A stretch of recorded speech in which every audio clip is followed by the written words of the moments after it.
God defend New Zealand. Will it be the last time it's played in this tournament? Or will it be the last time that we'll hear Ireland's call? Ireland moving away to our right. I have a feeling that Johnny Sexton may have won the toss and have invited the All Blacks to kick off. And if that's the case, then Ireland will be playing from right to left. But there's one more, and if you're a New Zealander, hugely important formality to be undergone. And the man who normally calls the hack-a, little Aaron Smith, has got a New Zealand Maori club. He doesn't need it to do any damage in the rugby field, you have to say. This is one of the wonderful moments of modern rugby. They've been doing this for a long time, and I can remember the first sight I ever had of the New Zealand All Blacks was way back in the early 60s when the great Wilson Winteray, now Sir Wilson Winteray, or alas, the late Sir Wilson Winteray, led them, and it was really a bit of a scuffly kind of a thing. There was a lot of big white New Zealand farmers there, and they did their very best, and it was as akin to Morris dancing as anything else, but they've sharpened that up, and this is now a serious performance by the men from the long white cloud down under. And one hopes that the haka gets the respect that it's due. Certainly in Ireland it tends to, and Ireland have formed a little S, or figure of 8, Jim, for Anthony Foley. Figure of 8 for Anthony Foley, which they did in Soldiers Field in Chicago when they first beat the New Zealand All Blacks.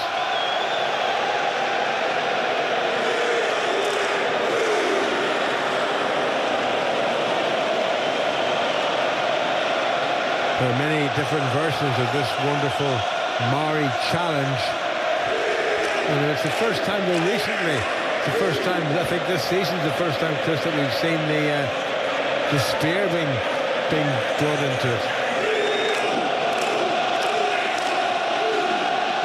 Sam Kane, the captain, right at the front. Well, it's Aaron Smith who's doing all the leading, and Ireland look on, a beetle-bright expression from the Ireland loosehead prop and reporters, if to say, come on guys, hurry up and let's get on with the main event, never mind the sideshow. To the Maoris, of course, and to the New Zealand All Blacks, this is anything but a sideshow, and it's a posting of serious intent. And again, Johnny Sexton faces down the Maori All Blacks, who move away to our left-hand side, and Ireland will get into a little final huddle. Tadhg Beirne putting on his blue hat. We haven't seen Ireland's outstanding flanker Josh van der Fleer putting on his red head protector. Both sets of replacements move off the field, and we now concentrate on the officials. And the man in the middle, well, you couldn't get anybody better. The number one referee in the world at the moment, Wayne Barnes from the Rugby Football Union of Twickenham. He's the first rugby referee who will do a fourth successive year at quarter-final level. Before today, there were 3 others, had 3. Nigel Owens and Scotland's Jim Fleming, and another Welshman, Derek Bevan. But out on his own is Wayne Barnes, and he'll be hoping that things go well for him and that he might get to do the final. But of course, if England should get to the championship final, then Wayne Barnes would be doing. I wonder what you'd rather do. Would you rather referee it or sit and watch your team? I mean, I think you'd prefer your team to be there, Jim. I certainly would. But look, what an absolute privilege to see that hack and to see both sides facing off, and a brilliant tribute from Ireland to the figure of 8. And honestly, it's just the stadium here is absolutely electric. Every Irish fan singing the Fields of Athen right, belting it out while the hacking is on. Everyone is pumped, and everyone is ready. So 2 unbelievably passionate fans and 2 unbelievably passionate teams about to go toe-to-toe here. Wayne Barnes, the referee, Matthew Carley and Christoph Ridley, also from the RFU, his assistants, and another Englishman, Tom Foley, is in the trucks as the television match official. So Ireland to get this quarter-final underway. The winner, remember, to play the Argentinian Pumas, who turned over Wales 29-17 earlier today. Johnny Sexton going to kick off. Is this Johnny Sexton's very last competitive game of rugby union football? He would like to think not. We would like to think not. And no doubt all of you here with joining us on BBC Radio Ulster would like to think not as well. The clock is counting down. The gentleman in the PA system should give us the 4-3-2-1. Wayne Barnes looks at his watch, says to Johnny, are you ready? says to the New Zealand All Blacks skipper Sam Cane, will you receive? And he says yes, and Sexton swings the right foot, and the ball comes down just outside the 22. Brodie Retallick is tackled well by the man born in Nelson in New Zealand, James Lowe. Back on the All Blacks side, a wee bit on the scuffy side. All Blacks drive up and over their own 22, and referee Wayne Barnes straight away has given the first penalty of the evening against Ireland. Not a good start. I think it might have been hands in the ruck there, or just a bit of dark arts, didn't get away with. But listen, good kick-off, good pressure. Could have pounced on that mistake from Aaron Smith, one poor pass, so a bit of an edgy start, and there was another uncharacteristic kick, so it shows you the amount of pressure that both teams are feeling. Interesting, Geordie Barrett as opposed to brother Bowden, the fullback, who would normally take kicks to touch, and even Richie Mwanga was ignored then. And Geordie Barrett has found his touch, but it's only on the All Black 10-metre line, the far side of the field. The All Blacks left, and it goes well taken at the front. Well away by Aaron Smith, and again it's a bit messy in the middle of the park. Good tackling by Josh van der Fleer. Smith gets it back, Mwanga to kick, and again he's under a bit of pressure and puts it high up into the air. There's a bit of nerves about this New Zealand side. Ball has gone loose, play on, says the referee, coming back on the Irish side, but it was knocked forward by an Irish hand, and Wayne Barnes was given the first set piece, or the second set piece in terms of the first scrum of the evening, to the New Zealand All Blacks. Bit of the jitters there in the All Blacks ranks, Chris. Listen, there's undoubtedly going to be, and interesting there that Ireland have really put the pressure on Johnny Sexton, getting massive line speed there and putting Mwanga under serious pressure. A poor kick, as you said, Barrett putting a poor kick through the line. It was interesting that Tadhg Beirne was pushing through Aaron Smith, so there's two poor passes from Aaron Smith too. So this is what we need. We need this Irish team hunting just like they have done last week, and certainly we're in the right field position at the moment. 2 minutes gone, first scrum of the evening, midway between the All Blacks 10-metre line and the 22, the near side of the field. The Irish left, Ireland playing from right to left. Smith, vastly experienced scrum half, 122 caps as of tonight. Pops in, good squeeze by the Irish front row. My word, that's a great Irish scrum, and the referee has penalised Ireland for illegal driving at the scrum. Well, that seems to me a bit unfair. They very definitely had the advantage, but he didn't like the way they carried it through. But that's ominous for the All Blacks. When was the last time you saw an All Blacks pack, Chris, crumble like that? Jim, this is the so noticed about the All Blacks. They do their set piece at times can be questioned, and yes, Ireland definitely had dominance going forward. I think they just felt that maybe they were spinning around and pushing up at the side there. I'm not going to even pretend like I know exactly what's going on unless you're in there, but it could have gone either way, and let's see how they'll keep mounting the pressure on the set piece. Well, I thought that was a perfectly good scrum, to be quite honest. I thought Andrew Porter did wonderfully well. Line out to the All Blacks, right on the Irish 10-metre line. Well taken by the enormous Brodie Retallick. Here comes the hooker who pops it up to Geordie Barrett. That was Cody Taylor coming back on the All Black side. Ireland do not want to give away a penalty here because Mr. Barnes has been a bit hard on them. The All Blacks driving forward. Van der Fleer puts in a very good tackle. Ball coming back on the All Black side just in front of the Irish post inside the Irish 22. Referee saying that no, the All Blacks have not turned it over. They've gone forward. That's good work by the enormous flanker Shannon Frizzell, who sets it up underneath the Irish post. Good work again by Ethan de Groot, the loose head prop. Moved away well by the All Blacks. Again, it's Barrett, who's a big unit for a centre, about 6'4", and here they come again. De Groot is well tackled by Ireland. Looked like Tadhg Furlong, and still they go forward. Good work by Ian Henderson. Lovely turnaround tackle there, but the All Blacks have kept possession. This is them now settling into their patterns and everything else. Ireland cannot afford to make one single mistake in terms of defending, or let a little gap appear anywhere. And again the All Blacks go forward, and Ireland trying to get the ball away. Frizzell gets it away. Barrett gets absolutely walloped there by James Lowe, and Ireland moving backward across the field, moving back infield. The All Blacks trying to create a wee bit of a space there, and that's good by the All Blacks. Wonderful hands by them, and they all pile in. There's a black blanket just comes right around that ball. Shannon Frizzell, who is huge. Wonderful tackle by Ian Henderson, who wraps him up and pushes him back 2 or 3 metres, but it's back on the New Zealand side.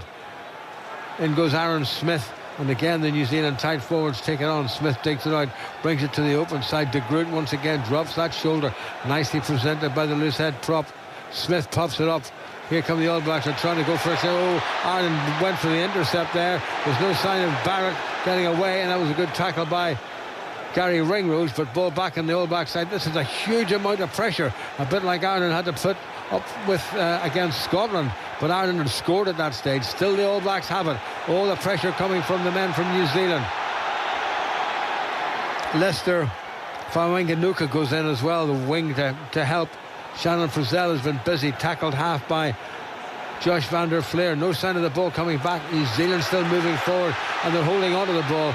Claims from the crowd for a penalty. Brody Retallick makes a bit of ground, runs into another New Zealand-born man, Bundyaki. Now New Zealand moving to the far side of the field. Good work by Will Jordan, the high-scoring winger. Couldn't get it back though. Now New Zealand have it, and again it's Frizzell who makes a fair old bit of room. In fact, it might even have been Artie Savea. Smith is going to change direction. He moves to the narrow side. Brody Retallick drives forward. Good tackle by Porter. Smith gets it away again. Sam Kane, the skipper, and again Ireland hold him up. Ferocious Ireland defence.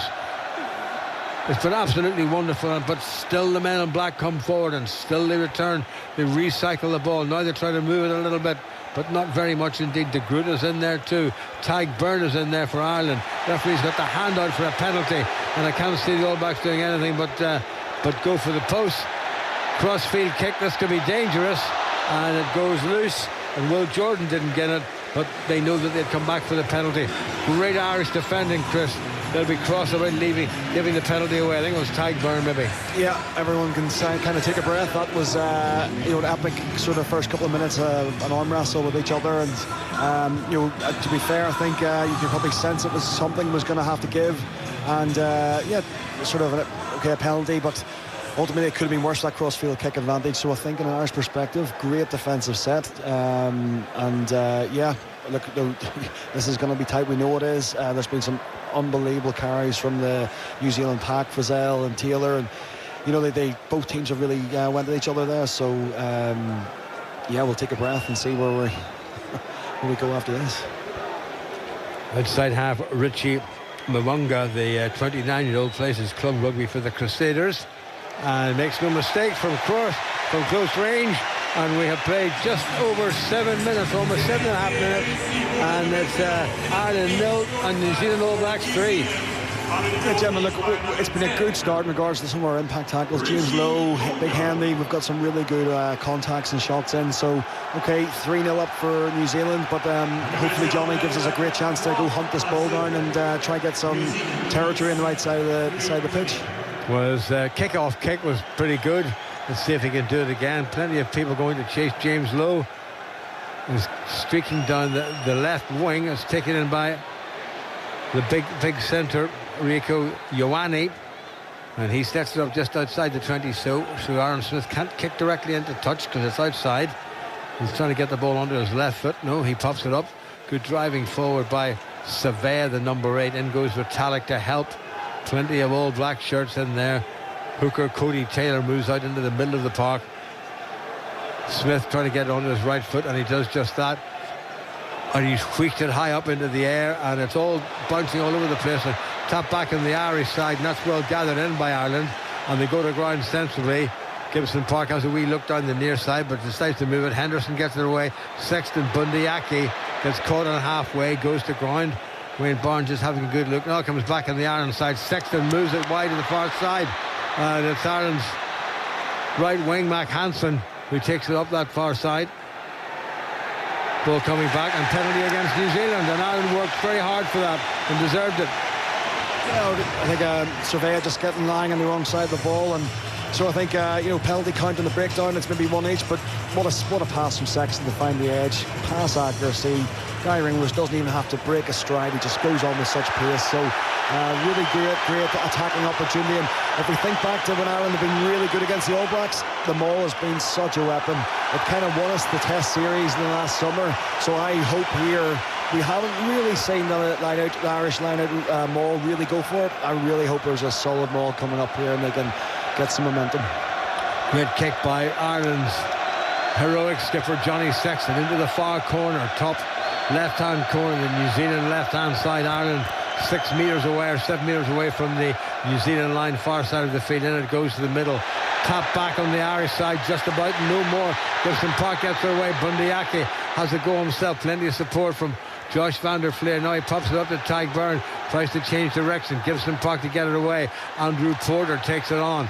Good defending by the All Blacks. Gibson Park moves it wide. Keenan gets it away to James Lowe, who can't hold it. Under pressure, Hugo Keenan popped it up to James Lowe. And the touch judge has got his flag up, and he's given the line out to the New Zealand All Blacks. So both sides a little bit error-strewn when the ball's in hand, and that's because the speed of closing down by the relative defensive has been outstanding. 4-man line out for the All Blacks, 8 metres from their line near side of the field. Ireland's left, Ireland playing from right to left. Cody Taylor with another great man, Dane Coles on the bench, well taken by the All Blacks. Now they pop it up. Good driving forward, great tackle by Josh van der Fleer. The All Blacks have won the ball. They've made some 10 metres, so they're pretty close to their own 22. And it's been kicked by Aaron Smith. He's kept that in field. Underneath it is James Lowe. Whips it in field pretty quickly to Hugo Keenan, who's got Ringrose outside him, and Keenan decides to have a wee bit of a go himself on the halfway line. Keelan Doris gets it popped away, and Jamison Gibson Park kicks it right-footed. It needs to be bouncing in handily. Mwanga covers back, tries to get outside Hansen, gets it back to Barrett, and that's Bowden Barrett, and he finds his touch, but it's going to be a better, kick for Ireland. They're just inside the New Zealand half by not very much. Touch judge on the far side. I think Irish fans feeling that Matthew Carty's been a wee bit generous to New Zealand. However, 11 minutes and 40 seconds gone, and it's Ireland 0 on the New Zealand All Blacks. Remember, the 3 times champions in the lead with 3 points, a penalty after 7 minutes. I'm outside half. Richie Mwanga. You're listening to the World Cup quarter-final rugby here on BBC Radio Ulster FM. Line out on the halfway line to Ireland. Dan Sheehan. The first one wasn't wonderful, but then the first half dozen against South Africa weren't wonderful, and Ireland still went on to win. That's a lot better. Quickly back on the Irish side, Gibson Park, Sexton, flat pass to Aki, gives it to Keelan Doris, runs into a couple of All Black defenders. Gibson Park and Ireland have given away the penalty at the breakdown, not releasing the ball, and that's very careless. And that's the sort of thing that puts you under pressure, particularly against a side as good as New Zealand. Absolutely, Jim. Clearly the All Blacks are mightily up for this challenge. The collisions they're putting in, the tackles, they're stopping the Irish players dead, and for the first 12 minutes there's just been a lot of uncharacteristic mistakes. Maybe high balls, being a bit sloppy. Our line-out, it was a fantastic line-out win that we really needed, but we're just not winning those collisions and making errors that we just haven't really seen up to now. So I think this is about Johnny Sexton now getting the team refocused and next job focused, as we know they're so good at. And interesting, the All Blacks not going into the corner, which is something Ireland probably would have done, and they decided to take the kick from less than a metre inside the Ireland half, but directly in front of the post. So it's big Geordie Barrett, who scored not just 23 tries, but now over 280 international points. He's a big lump of a fella for a centre, some way in height-wise, sort of halfway between his younger brother Scott, who's in the second row, and the older brother Bowden, who's playing at fullback. Nice and quiet at Stade de France, or pretty quiet, you have to say. This is a big kick for New Zealand, and he's got that one nicely, and that is a belting kick, and that will give the All Blacks a huge amount of confidence. So Ireland have had possession, they've had territorial advantage, but New Zealand have got the points. It's 6-0 to the All Blacks. Yeah, Jim, and you've got to say it's probably very deserved at the moment. Ireland just really haven't able to launch anything, any go-forward ball. So as I keep repeating it, we've got to really hunt this ball down, give it some air in this kick-off and try and get some good possession. Good restart kick by Johnny Sexton. He's given that plenty of height. That's gone loose. Pulled in by Cody Taylor, the redoubtable New Zealand All Blacks hooker, coming back on their side. Smith gets it back to Mwanga, who kicks it right-footed all the way down, and Mac Hansen covers across, moves it to the inside to his fellow Southern Hemisphere gentleman, James Lowe, and Lowe sets off, well tackled by Shannon Frizzell inside the Irish half. Andrew Porter makes a wee bit of ground, gets up to halfway. In goes Gibson Park, moves it to the far side. Sexton pops it up to the far side. Here comes Hansen. Lovely dummy by Hansen. Gets it away. Gibson Park gets it back in field. This is good work by Ireland. Gibson Park is in there quickly. They need to move it. Johnny Sexton brings it back in field to Andrew Porter. Oh, New Zealand now have had time to regroup. Sexton moves it wide to Doris. Nicely done to Henderson, who drives forward, leaves the ball behind him. Gibson Park on the near side, out to James Lowe. Uses all that strength, steps in field, sets it up. Ireland 7-8 metres away from the New Zealand line. Near side of the field, the Irish left. Ireland competing to win bounds for a penalty. He's not having any. Sexton pops it up to Josh van der Fleer. Needs a little bit of help, gets it. Sexton moves it wide. Here come Ireland yet again. Hugo Keenan is in there. A crowd going nuts. Now the ball's moved wide. Van der Fleer gets it out to Hansen. Steps back inside. Runs into a couple of All Blacks. Did he spill the ball forward? No. It's coming back on the Irish side. Closer to the post and the touchline. Henderson again makes a decent bit of ground. The Ulster skipper. Back now on the Ireland side. New Zealand have managed to disrupt that, have they? I think they have, you know. And that is pretty catastrophic for Ireland. The ball is chipped away. And James Lowe just watches it and goes into touch. Well, a great piece of play, but particularly good defending by the New Zealand All Blacks, Chris. Yeah, I think it was a huge turnover by Brodie Retallick, if I'm right, on the line. But look, that's really, really positive from Ireland. That's the Ireland DNA that, you know, we know they can do, in the variation and the style of play. So look, at last we get some go forward ball, and interesting, like the speed of ruck. You know, Josh van der Fleer, I think, went to ruck and just got the ball away quick as, didn't even bother rucking, and that's what we need to do. We've got to keep up in the tempo at the right areas. So you know, we've got to be really positive about that last line of attack. Ireland's line out close to the New Zealand 22, near side of the field. Ball taken by Henderson. Gibson Park to lower outside half. Bundy Aki sells a dummy and drives forward. Will Jordan came into the middle of the field to take him on. Good work by Sheehan, Ireland's hooker. Gets it away to his fellow Lindstrom, Josh van der Fleer. And another penalty against Ireland. Well, I reckon that's, what, 4 penalties Ireland have given away? Yeah, and it's attacking breakdown, and it's just so unlike Ireland. That Josh van der Fleer takes that ball on the blind side, and it clearly wasn't meant to go to him. He's isolated. So it's just not, we just haven't seen Ireland play like this. And I know it's a different base, different pressure, but usually the Irish attack shape, they just spend so much time on it, and they know what each roles are supposed to be so well. And that's why at the moment the breakdown is certainly going the All Blacks' way. So, and is it as much All Blacks putting that much pressure on, as it our own mistakes of not sticking to what we know and supporting each other a bit quicker? It's reminiscent of this period against the South Africans, but you can't expect it just to turn around automatically. Well won by New Zealand at the line, and Smith gets away to Mwanga.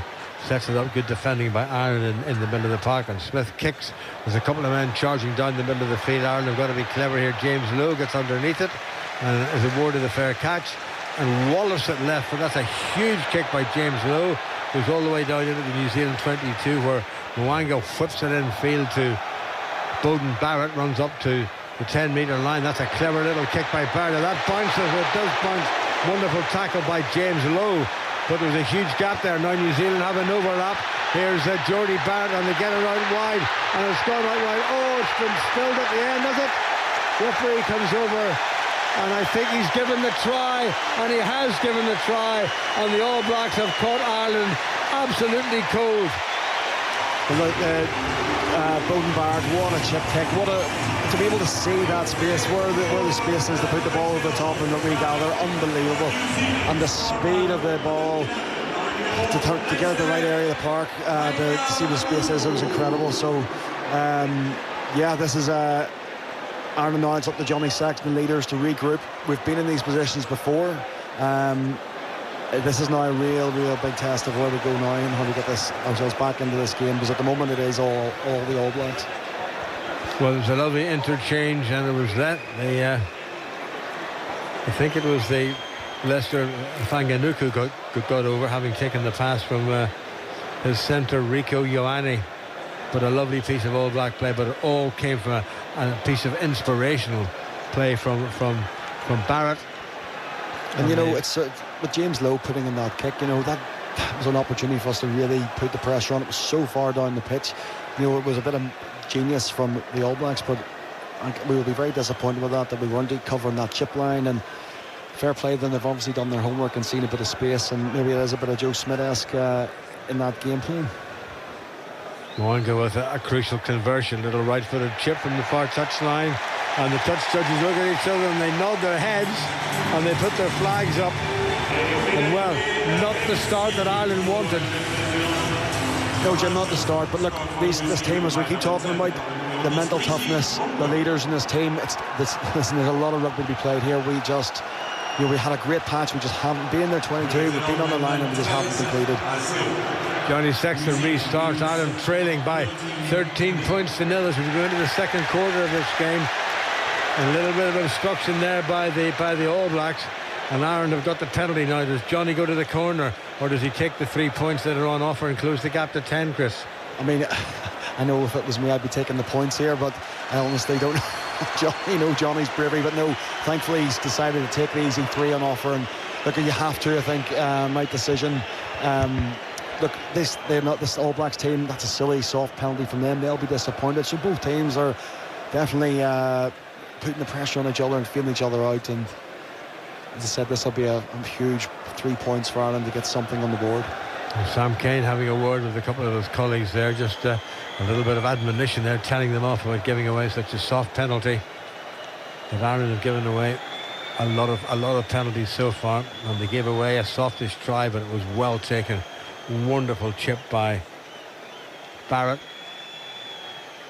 Sexton 5 metres outside the All Blacks, 22 and directly in front of the New Zealanders' posts, just to pull it back to 10 points. Still plenty of time for Ireland, no need to be pressing any panic buttons, but I'm sure they've got the collywobbles up in the Irish dugout. Sexton right-footed, no mistake there, right between the All Blacks posts. First points for Ireland in this quarter-final. We've played 22 minutes and it's Ireland 3, but the All Blacks 13. Yeah, that's a bit more like it for us.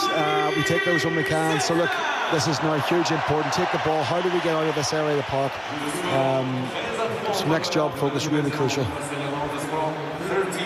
Beauden Barrett puts it long, gathered in by Ireland on the far side. It came off an Irish hand, but went back into the arms of Ireland's number 8, Keelan Doris.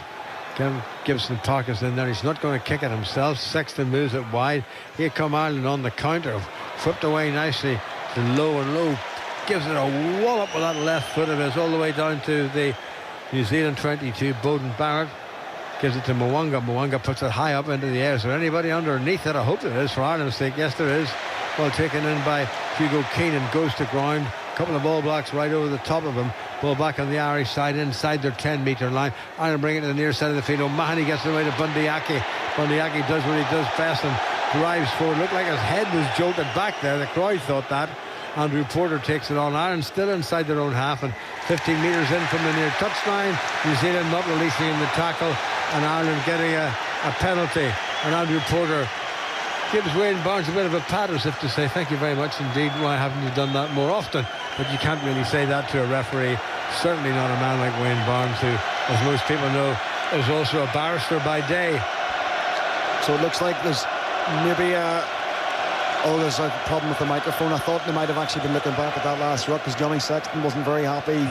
Thinks he was taken out from the wrong side of the ruck and kept in. So we're not sure if the video will go back to that or not.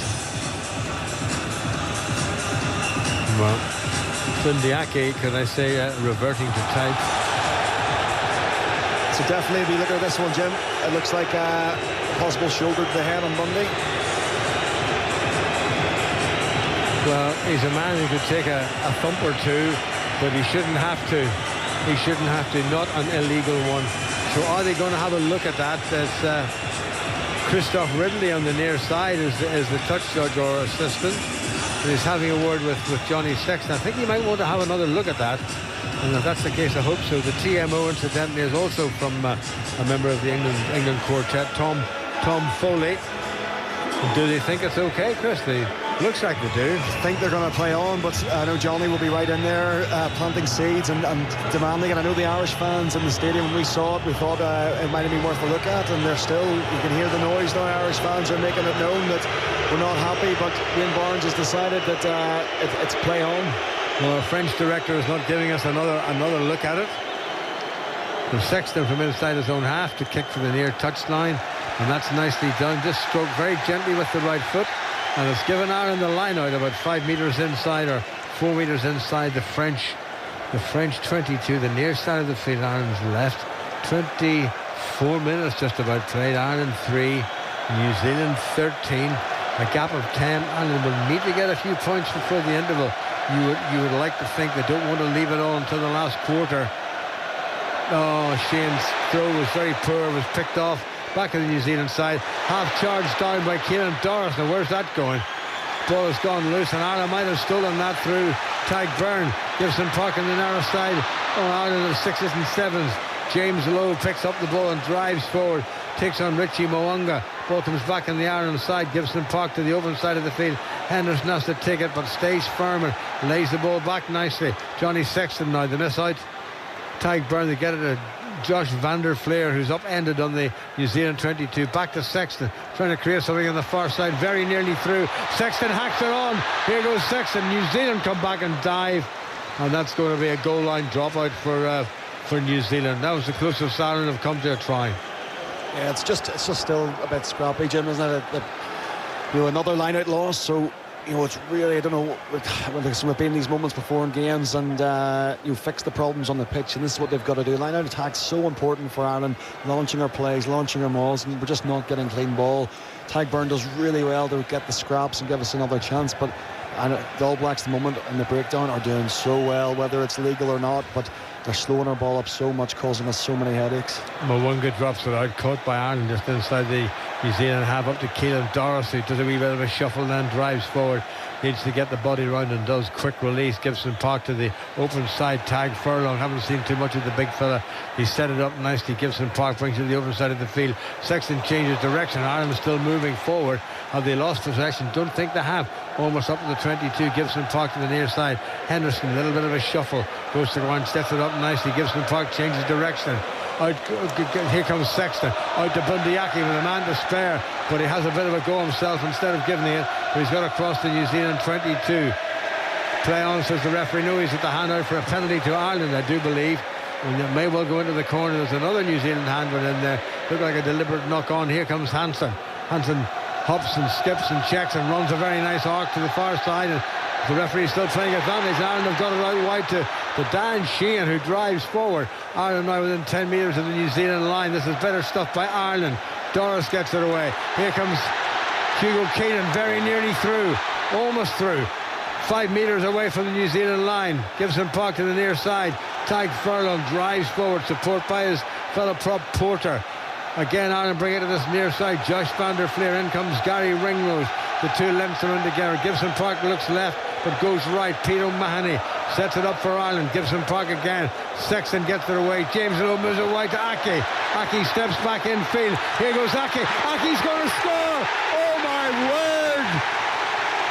Bundy Aki has done it again. His 5th try of the tournament, and he'll never score a more important one.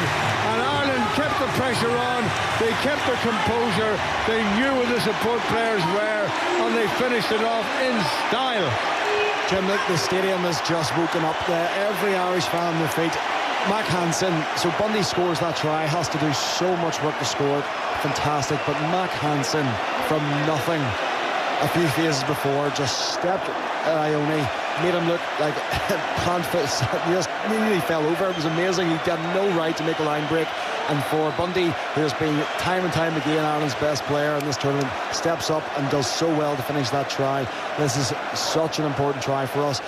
And the timing of the players cannot not hear the noise coming from the fans now. So that's just next job. You know that the boys will be saying it. Next job, focus, stay in the hunt. All Blacks have made a few penalties there, and the advantage now is slightly turning. So it's now really so important to keep pushing the pressure. Sexton, little deft, delicate, right-footed chip. Messrs. Ridley and Carney raise their flags. And Ireland closed the gap, having been 13-0 down. It's now Ireland 10 and New Zealand 13. Great riposte by Ireland. Yeah, and the receipt now, I mean, look, the line-out has obviously not done well. I think we've lost three line-outs so far, maybe four. So this kick-off receipt is like another set piece. We need to get really good, clean catch on this kick-off. Little chip by Bowden Barrett down in Ireland's 22, gathered in by Keelan Doris, who comes in field. It's brought down inside his 22. Sexton moves it wide. Stuart Porter's in there. Andrew Porter's in there such as well. There's a big gap there, and Ireland very nearly get away. And they popped it up, and Porter takes it again. My word, he's flipped himself around the field this evening. What a mobile prop forward he is. Gibson Park thinks about the open side, then gets it back to Johnny Sexton, who lathers it right-footed. Not the longest kick in the world, all the way down to Bowden Barrett. Now, he caused Ireland trouble with that little clever kick in the air. He's tried to do it again. He's putting more height on it. Who's underneath it? Knocked back by Barrett. That's cleverly done by the All Blacks. The loose head prop to Groot, gets up to the Ireland 10-metre line, goes to ground, sets it up nicely. Aaron Smith to Moanga. Here they come again. Will Jordan had come in from the right wing. Good driving forward by New Zealand. They've almost up to the Irish 22 on the far side of the field, determined to respond quickly to Bundiaki's try. And still New Zealand go forward, and still Johnny Sexton puts the body right on the line there, makes a good tackle. The referee, I thought he was going to give a penalty. Back on the All Black side, Moanga. Here come the Blacks. It's gone loose. There's nobody from Ireland up there quickly enough to bother Bowden Barrett, who kicks left-footed for the far corner, and it bounces handily enough and bounces up into the arms of Ireland's fullback, Hugo Keenan, who sends it down to the New Zealand 10-metre line, and they bring it back in field. Danger man Will Jordan, he can run a wee bit, and here he goes, and he doesn't get through that thin green line, that green wall of defence, which has been pretty good so far. Good take on by Artie Surveyor, who goes to ground inside the Irish half. Moanga, little chip into space. That's cleverly done. Where's that going to go? Oh, it's going to go right into the hands of New Zealand once again, and they're still going forward. Brodie O'Trollick is in there. Chance for New Zealand if they move the ball wide, and they don't move the ball wide. They bring it back in field, and it's gone to ground. And Ireland's defence has been so good that it's brought a penalty, and Keelan Doris, and as a flanker number 8 in the back row, Chris, you'd appreciate just what Keelan Doris did there. Yeah, the man steps up and does it again. Did so well to get on the ball so quickly. But for me, the All Blacks, some of their kicking, some of their tactical kicking chips over the top, they've clearly seen that they know Ireland's defence will keep fronting up, keep stepping up, and Ireland are showing terrific line speed. That's just, so how do you go through? You can't go through them, you go over them, and clearly there's a serious tactic at the moment. And Bowden Barrett for me has been one of All Blacks here, one of the best players, and his ability to see the space and those depth touches. So hopefully the messages are getting on there that we need to cover that backfield a bit more smarter. Yeah, well, it's a little known fact that the All Blacks kick more than any other side of the world, but they don't kick stupidly. They kick cleverly, and they kick to recreate possession. Ireland's line out on the New Zealand 10-metre line, near side of the field. The Ireland left, Ireland playing from right to left. That's a little bit better. Well, it wasn't a little bit better. I want to say it was better, but New Zealand have stolen that one, and Ireland can't quite get it back. That's another misfiring Irish line out, and they'd be very concerned about that. And New Zealand kick for the corner, and it's going into the corner. It's going to be an Irish line out, but New Zealand are playing a very, very clever tactical game. And I think actually, Jim, is 50-22, so I think it's the All Blacks, advantage All Blacks here for the line out. I didn't realise it was inside the Irish half. Don't know what happened there. Keelan Doris got a hand to it. So an All Blacks line out now, if they can score from here just as we approach half-time into the 33rd minute. Ireland 10, New Zealand 13. Line out to the New Zealand All Blacks, 3 times world champions. They take the ball well at the front of the line. Ireland didn't really challenge at all. The New Zealand have moved the ball wide. It's the bigger of the Barretts as Geordie Barrett sets it up. He's brought down 5 metres away. Smith gets away. Here's the skipper, Sam Kane, going for the Irish line. Irish having to dig in and hang on, and New Zealand very nearly getting over for another try, and it looked as if it was knocked forward, but Smith gets it away. Here comes New Zealand again, and this is going to be a try in the corner. No problems whatsoever, and that's a second try for New Zealand, and as Artie Surveyor gets over. Yeah, what a what a battle from each end, one end to the other. I still go down to Ireland's set piece here at the moment. The line out is just not functioning.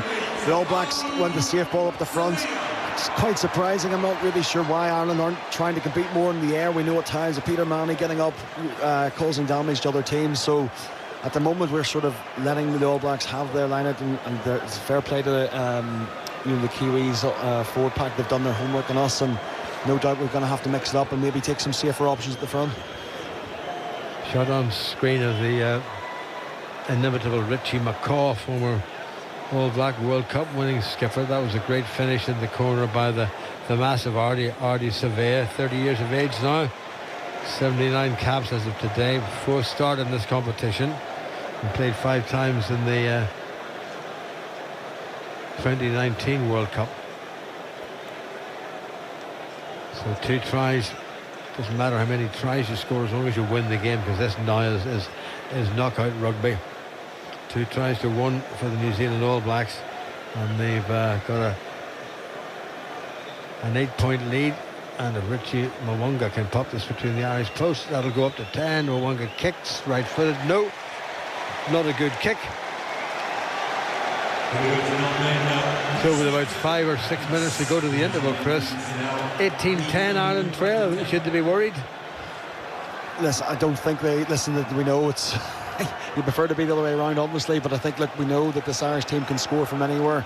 They can turn things around. They've been put under pressure. They're the best team in the world for a reason. So it's time for these big players, the Furlongs, the Hendersons, the boys, to really step up, grab this game, and really take it to them. Sexton restarts, gathered in by Bowden Barrett, kicks left footed for the far side of the field. It's a bit of a scruffy one, bounces up into the arms of Mac Hansen, who changes direction, gets across the New Zealand 10-metre line, 50 metres from the far touchline, Ireland's right. Josh van der Fleer, nicely done by Ireland, a little bit crowded in the middle of the field. Tyke Byrne has to take it forward. Jefferson Gibson Park changes mind, takes it to the far side of the field. Sheehan gets their way. Wide pass now to Mac Hansen, tries to slip inside a couple of New Zealand defenders, doesn't manage it. New Zealand surely offside there. No, says the referee, lets it go on. Sexton pops it up to Keelan Doris, gets across the New Zealand 10-metre line. Good work by the Irish forward pack. Now it's Sexton again, lovely wide pass. It's just Van der Fleer has a go himself. He's very quick, couldn't quite get through that gap, and the door was closed on him. Here comes Tyke Byrne yet again. Tyke Furlong is in there to help him. Back on the Irish side, Gibson Park gets it out to the right-hand side. Sexton moves it away. Keenan, little pop-up pass from Hansen, gets it back in field. Was that knocked forward by Ireland? Yes, it was, and that's going to be a scrum to New Zealand. Or is it can't quite work out from the hand signals what Wayne Barnes has given. I think he may well have given a penalty, Chris. What do you think? I think I might have changed the penalty, Jim, but I'm not sure why. I know it's definitely a knock on from an Irish perspective, but maybe there was a bit of orgies after. But there's everything that's exciting that's happening with Ireland still. Is with seeing players, James Lowe, Mac Hansen are the ones that are really creating things, and something has happened where they're going to video ref now, Jim, to have a look. Well, the video ref is Tom Foley, vastly experienced. Well, this first half has flown in. We've about 3.5 minutes remaining. Aaron Smith may be the man in the frame. I can't quite hear. I'm not in communication with our match day officials, unfortunately. The ball was brought infield. Aaron Smith, did he deliberately knock that forward? I don't think he did. Do you think he did, Chris? I'm not sure. He put out the arm. Maybe he put out the arm with the intention of blocking it. It didn't seem to me that there was a deliberate knockdown, and I wonder is that what the penalty is for? Perhaps. That's why they're having another look, and he is going to get binned. Well. That's very interesting. Yeah, I mean, look, it's a reaction thing as it happens so quickly, but if it's a deliberate knock on, the referee thinks it is, and could Ireland have gathered that ball and created something? So advantage Ireland now to really punish a key player for them, a scrum half off for 10 minutes. So here we go, Ireland fans getting behind the team now. But Johnny Sexton could very easily have taken the 3 points, so he's putting his trust on his line-out men. They've got to get the call right, they've got to get the throw right, they've got to get the lift right, they've got to get everything right. There's so many moving parts to this. Well, I'm looking at that again, and I don't honestly know that was deliberate. However, the decision's been made. Ireland have kicked the corner, 8 metres out, the far side of the field. Ireland right, playing from right to left. Good take at the front by Ireland. Now Ireland come down. Now they start the drive. Here they go again. They've got a man advantage, but not up front now. Now they're still moving. Sheehan has it into the back. Gibson Park gets it away. Bundyaki tries to bulldoze his way through. Here come Ireland again. Sexton, lovely pass by Sexton. On to Gary Ringrose, goes to ground. New Zealand counter-rucking quite magnificently. And the referee is going to give a penalty against New Zealand. And Ireland will bring it into the near corner. Ireland still have the time. 2.5 minutes to the interval. If Ireland could squeeze a try out of this and a conversion, well, Johnny Sexton wastes no time, pops it into the corner, and listen to the Irish crowd here at the Stade de France. Yeah, Hugo Keenan did unbelievably well in that breakdown. He was the only man in to support, and I think 3 All Blacks were on him. And this, for a guy that's quite small in stature, to hold in, stay in the fight, really, really important ruck that he held in there. So here's Sheenan, has to get this one right, and he does. Good take at the front by Ireland. That was Pete O'Mahony. Good call by Henderson. Now Ireland drive 5 metres to the New Zealand line. Can they keep this going? Sheehan's into the back. Gibson Park comes in. I think he's going to say to him, give it to me. An All Black hand very near there. Gibson Park has a go himself. He's got over. What an individual try by little Jamison Gibson Park. 31-year-old, born in New Zealand, winning his 30th Irish cap today, and he never scored a better or more important try. Yeah, Jim, so well deserved. Man of the match last week. Saw his opportunity and took it. I thought the maul was set up really well. Nice safe call. Peter O'Mahony at the front, really well set up. Everyone knowing their detail.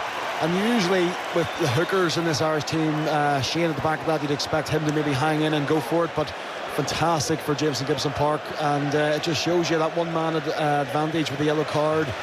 Puts the pressure on around, and an unbelievable time for Ireland to score a try. Well, he was caught, but he knows the laws of the game as well as anybody, and he knows he can't make a forward movement with his knees or his elbows, but he's more than entitled to outstretch his arm, and that's exactly what he did.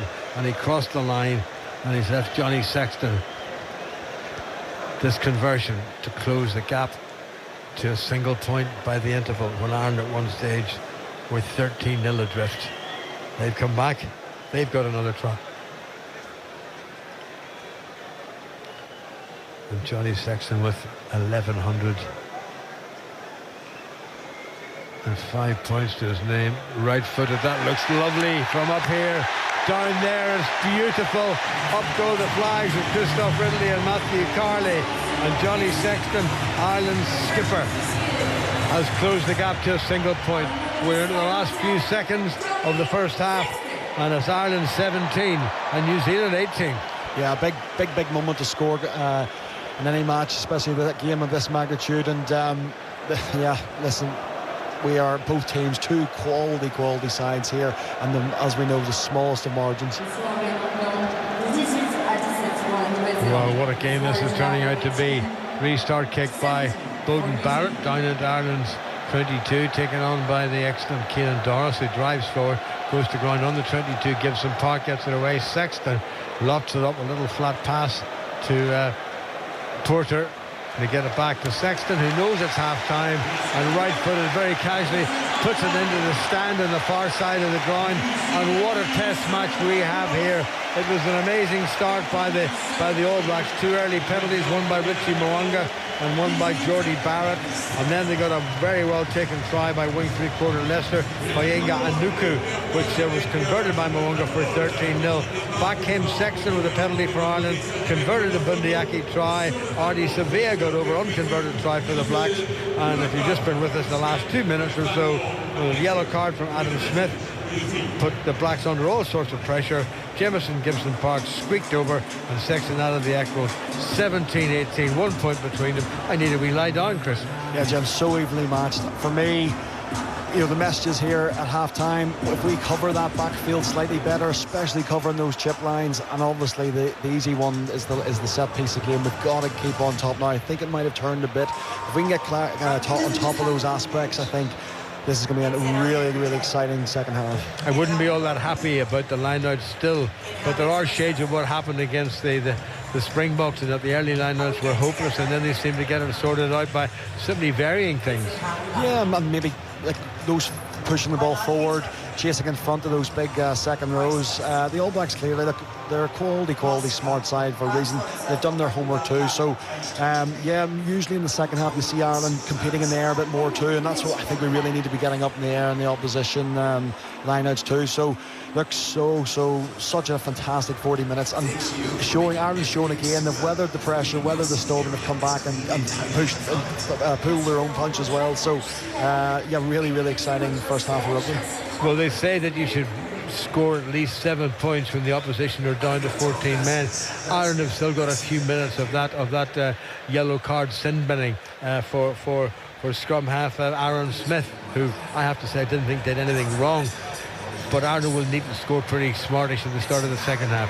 Yeah, look, they want to try to take advantage of that. And yes, if you've got your New Zealand head on, you will be probably feeling slightly jarred that. And another day you would get maybe just a knock on and not the penalty. But look, you take those small wins.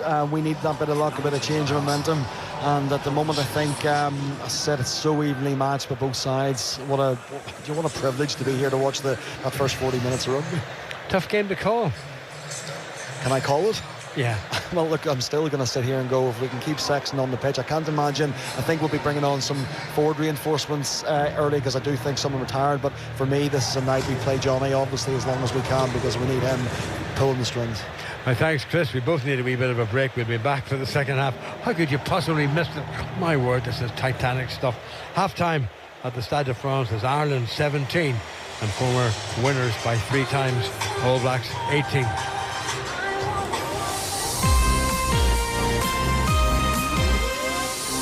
This is Sportsound Rugby.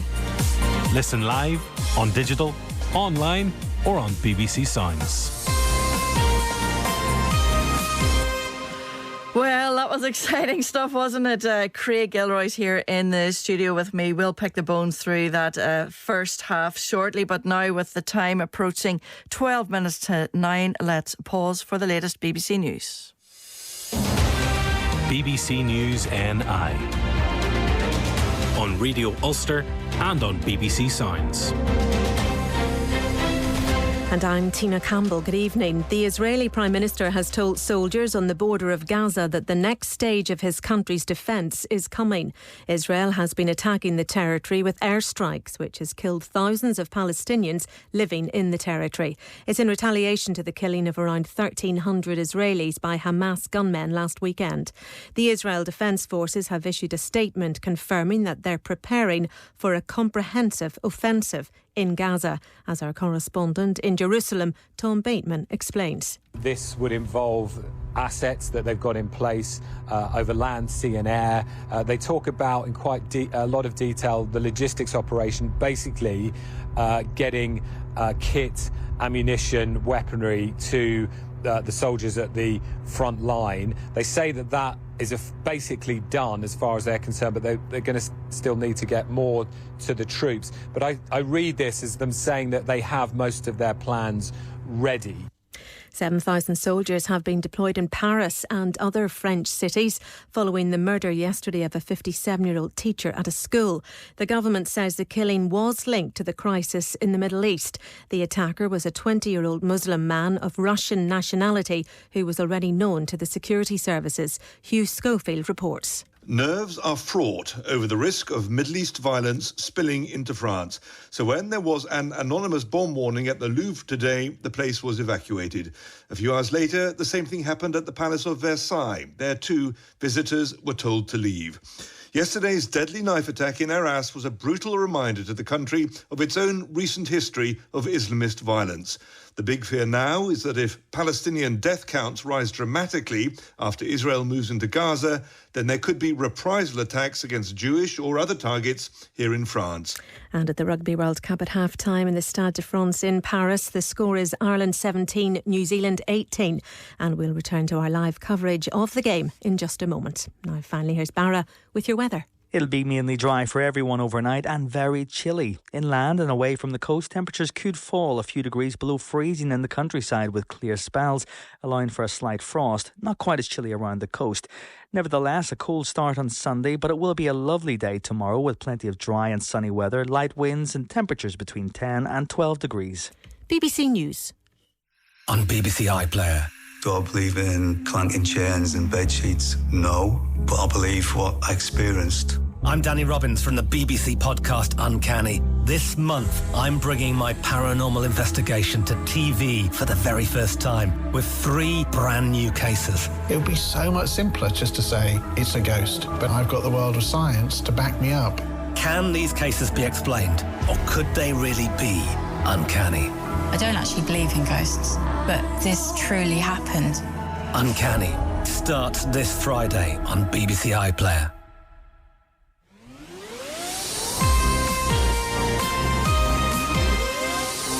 This is Sportsound Rugby. Listen live, on digital, online or on BBC Sounds. Orla Bannon here in studio. I'm joined by former Ulster and Ireland international Craig Gilroy. We certainly enjoyed that first half from Paris, Craig. We said it was like 2 heavyweights and they've just been trading blows in that first half, haven't they? They have, yeah. Very, very exciting first half. Enjoyable to watch. Certainly New Zealand firing the first couple of shots in penalties. Couple of ill discipline moments from Ireland, and the penalty count's been high, and New Zealand got on the scoreboard. But then it's the kicking battle that New Zealand are certainly winning, whether that's in the air and tapping it back, or like we saw for that first try, Beauden Barrett, little chip over the top, exploring that space. And similarly, Richie Mwanga later in the first half doing the same. So they're exploiting that space in behind the defensive line, which Ireland need to work a bit harder on to cover. But I must say they got 2 very lucky bounces straight back into the bread basket. And Ireland then came back in the latter part of the first half. So it's made for such an exciting game, 17-18. Yeah, I suppose when you play New Zealand, you have to be so mentally alert. Obviously, physically as fit as anything, but mentally you have to be so sharp because they will test you in every way. They will sniff out any little weakness. And do you think Joe Schmidt possibly has something to do with this, the fact that they are kicking so much in behind and exploiting that space? Beauden Barrett, no one better in the world than him at that, of course. Yeah, definitely. I mean, they've got the players to do it, and as soon as one of the first of their starter plays they did, it was like a pre-orchestrated play. They set up the ruck and then they went straight to that box kick, which was in the middle of the park, a high ball onto Hugo Keenan. And as I saw that, I just thought, this has Joe Schmidt written all over it. It's so bizarre seeing him in the All Blacks coaching staff there, celebrating when Leicester Fanga Anuku scored in the corner, and there's no doubt there'll be more plays up his sleeve for the second half. Yeah, talk us through that first 20 minutes from an Ireland point of view. Everything that could go wrong seemingly was going wrong, just uncharacteristic handling errors. They were second best at the breakdown. Everything was going wrong. It was, yeah. It was very scrappy. It sort of started early on with that scrum penalty Ireland were penalised for, and New Zealand worked their way up the pitch and they just started ticking over the scoreboard, 3-6, and then Ireland sort of put in a really good defensive set, 30 phases I counted, but then ended up with a penalty to New Zealand as well. Scrappy line out as well. Certainly struggling there. You were worried about the Irish line out before the game, and they certainly struggled. Yeah, well, statistically, I was saying New Zealand have the strongest line out, and Ireland have the worst. I think maybe of the tier 1 nations. So it's something we saw similarly in the South Africa game at the start. They lost their first 4 or 5 lineouts, and very difficult for a team to get into the game, or even when they're down in the 22 in that green zone. If they're losing their set piece, it's very hard to get points on the board. And yet they continue to throw to the tail as well, when you thought maybe just throw to the front here when you're struggling to find your Yes, you were screaming at one stage, throw at the front, weren't you? Yeah, and I mean, it's very brave to go for the corner when they're certainly in kicking distance to have a crack for 3 points. So it's brave of them, and they want it. And towards the tail end of that first half, It started to work for them. They how did it turn around? Because it seemed that Ireland were being disrupted all the time by New Zealand, but how did they manage to wrestle momentum back? There was moments of brilliance. There was obviously Bundyaki's try. It was pretty much a solo effort. I mean, wasn't far from the line, but he had a lot of work to do. I think you counted 4 or 5 defenders he had to get past to score. Mac Hansen as well. He is dancing feet. He's stepping people inside a phone box. He's pirouetting. He's just doing what he does and creating opportunities and line breaks for the other players. And then on to Aaron Smith's yellow card. Again, I think it was Mac Hansen created something for an inside ball to Jameson Gibson Park, which we'd need to watch it back to see how much space he actually had if he was maybe in a try scoring opportunity, only to be knocked on by Aaron Smith, albeit very subtle. Did you think that was a harsh sin binning? That's why I was speaking about the relevance of what would have happened had it gone to Jameson Gibson Park's hand and the severity. Did it cost him a try, or was it just a deliberate knock on? But I think it was the right decision from Wayne Barnes when I watched the replay, and it did touch his fingers, and he did knock it on. So it was the right call. It's similar to the South Africa game in that Ireland managed to wrestle back momentum in that all-important second quarter, it seemed. It is very similar, certainly at the start, but as we said before, these two teams are quite similar in their attacking shape. There's not a lot of differences in how they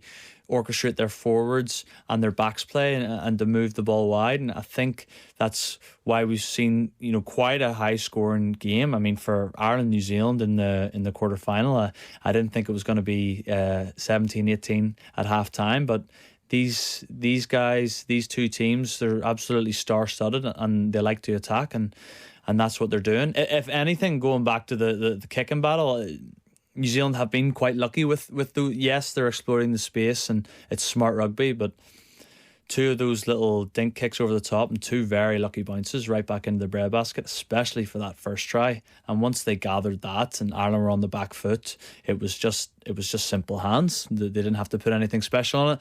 They just did hands into the corner for Leicester Fanga Anuku. I actually thought Riku Ioane could have finished that himself, but a pass back inside very selflessly. And what about the two Irish well, actually the teams are out, I think, so we're enjoying our chat, but we might have to hand back. Look, I didn't get a chance to ask you for a prediction beforehand, so what do you think? Can you call it? I would have said Ireland by 12 at the start, so I'm going to stick by that. Oh, okay, that's a brave one. Well, listen, we'll see. What about you, Orla? I'm not too sure. We shall hope. But look, the teams are out. Let's head back to see, can Ireland go where they've never been before and reach a World Cup semi-final? Let's find out now in the company of Chris Henry and Jim Neely. Well, Ireland's coach Andy Farrell has kept the same 15 that left the field about 12 minutes ago, trailing by a single point. The New Zealand All Blacks, led by the skipper Sam Cane, are back on the field. His predecessor Richie McCaw is not too far away, and it's the same All Black 15 and the same officials. None of the Irish fans will not be all that terribly happy that Wayne Barnes is coming back out again, but he plays it as he sees it, and he's been a pretty good referee down the years, and there's no reason to think that there's anything wrong with Wayne Barnes. So it's the All Blacks are going to get the second half underway, playing from right to left. Remember, they're leading by 18 points to 17. 2 tries apiece for Ireland, Bundyaki and Jamison Gibson Park. For the All Blacks, Artie Savea, and the winger Lester Fainganuka, or Fanuku, I have to say.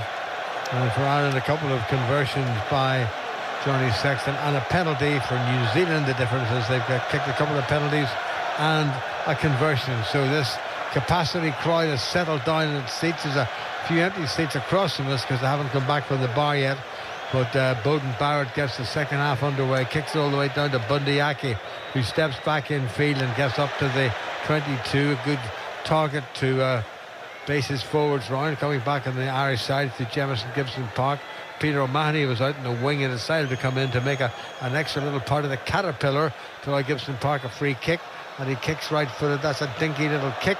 and it's gathered in on halfway by New Zealand, and they pop it up. And so we have chance. If New Zealand can shift this, they seem to have a little bit of a man advantage. But no, there's a clever little kick down to test Gibson Park, who jumps and catches and does wonderfully well as he been turned round. Sam Kane's in the middle of all of that, and New Zealand have turned that one over, and away comes Van der Fleer, and away comes Ian Henderson, and Ireland just inside their own 10-metre line. That's a good bit of play by Ireland. Sexton moves it wide, and it's kicked right-footed by Hugo Keenan down into the New Zealand 22, but Bowden Barrett is there, and wallops it right-footed, and it's going to be the first line out of the second half, and it's going to be an Irish line out. And you'd like to think Ireland might have learned from the mistakes of the first half as far as the lineouts are concerned, Chris Henry. Yep, absolutely. You'd hope here maybe a safe option up front, but interestingly, I think Jameson Gibson Park does a first box kick of the game. In comparison to last week, he was kicking the ball to let us really compete, and there it was a bit of lower trajectory and a bit further, and we didn't really get a chance to compete. So maybe there's a different tactic tonight, but at the moment I think New Zealand are winning that kicking battle with Barrett at the back. Adam Smith has a few minutes to go on a sin binning. Sheehan throws, nicely won by Ireland. Gibson Park to Sexton, misses out Ake.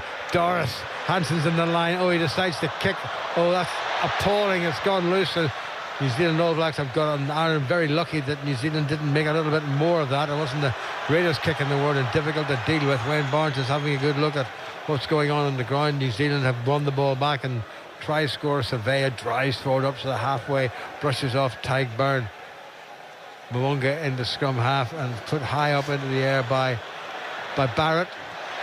Well taken by New Zealand. That's twice they've dealt with the ball in the air much better than Ireland, who were receiving it. Taken on by tight head prop Tyrrell Lomax, an enormous fella, 6'4", 21 or 2 stones.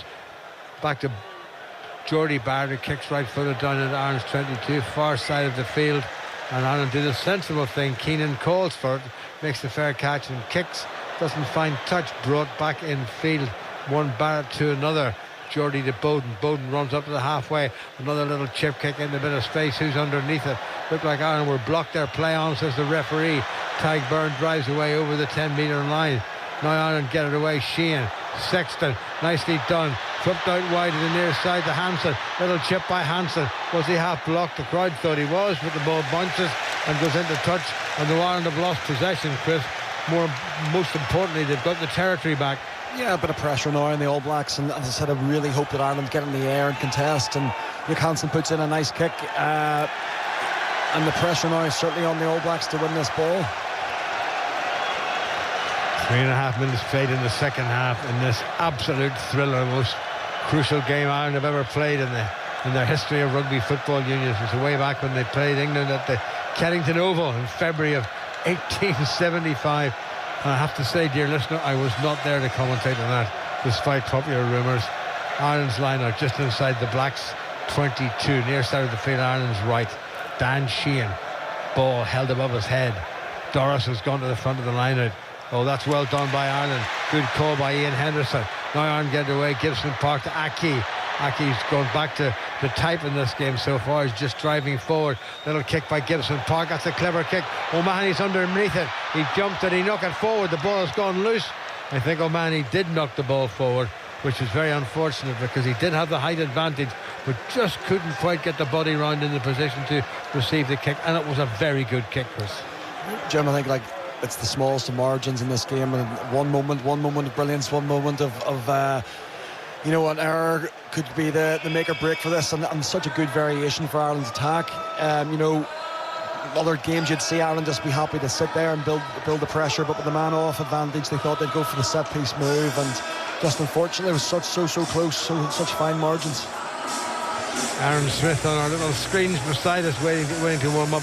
This is a very big scrum. All Blacks have no scrum half, so Ireland have got to work out something here. A couple of times they got themselves penalised at the scrum, and I didn't think they should have been penalised at the scrum. So it's New Zealand scrum, 5 metres from their own line, and about 6 metres in from the near touch line, the New Zealand left. Ireland playing from left to right. Mwanga at scrum half. Has he popped it in yet? No, he hasn't. Down they go. Now he pops it in. good solid New Zealand scrum. Puffs it up in the middle of the field where the enormous centre Geordie Barrett sets it up nicely.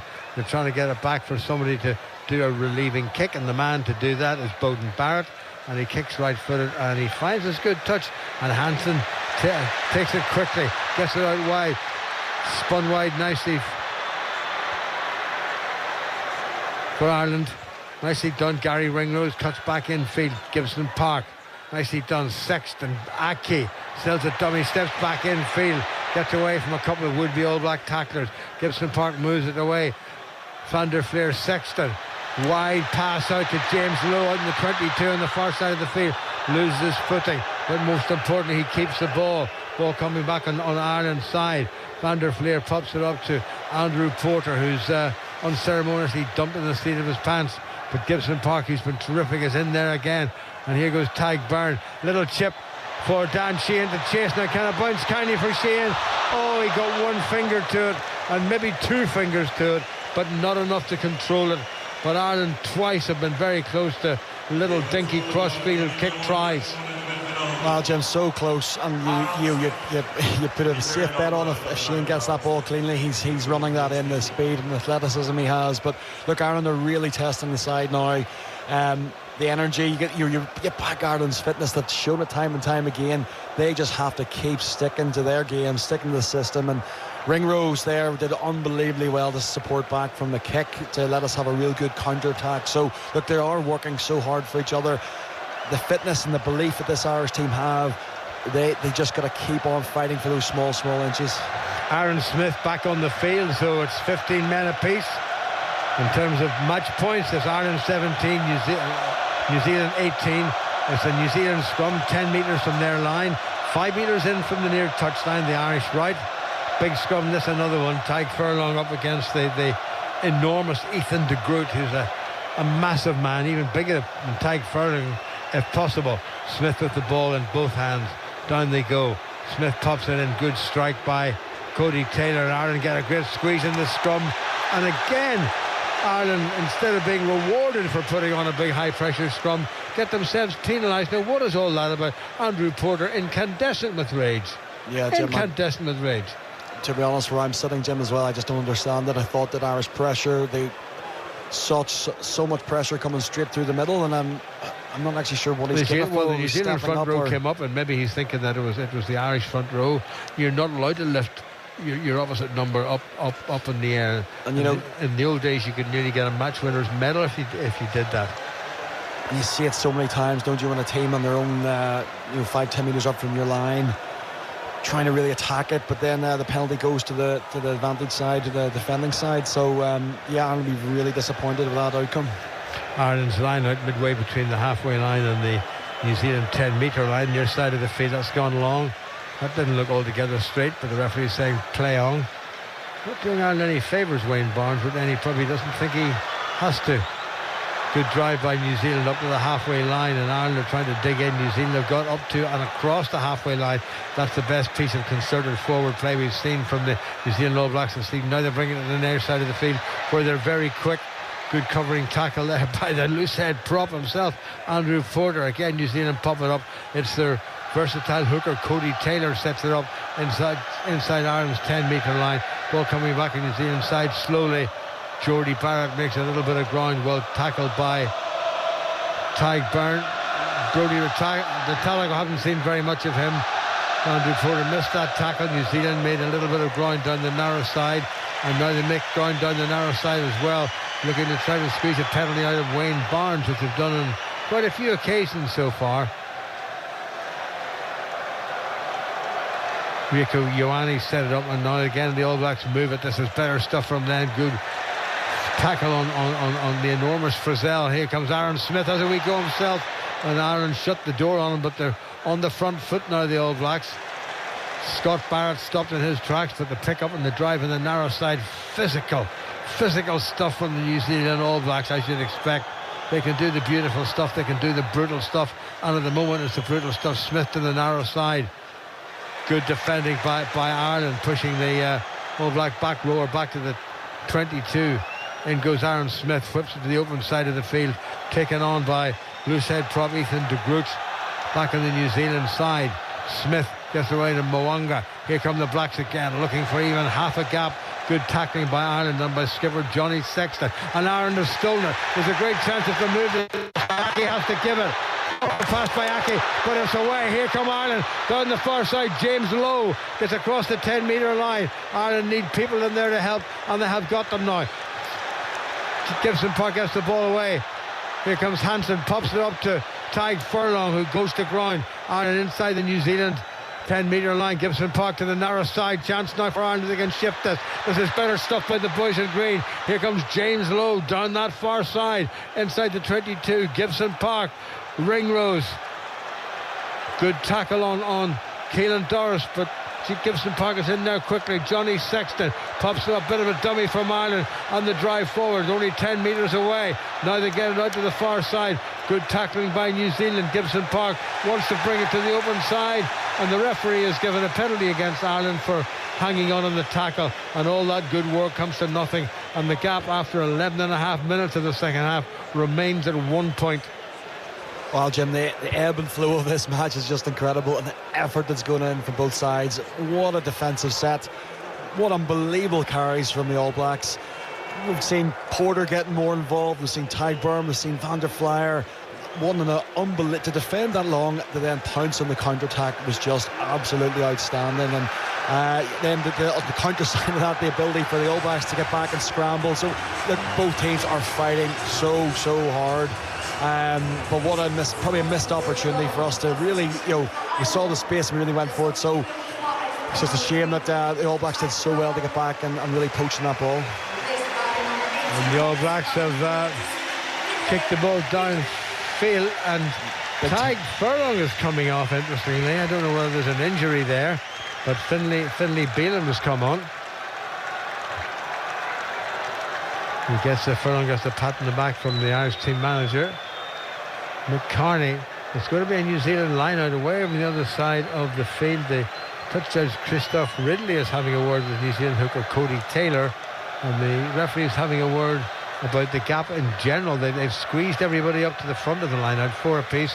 New Zealand win it. Smith gets it away. Moanga has a goal. He's right through. This could be dangerous for Ireland. Moanga makes a gap. Here goes Will Jordan for the corner. Jordan's going to get New Zealand's third try.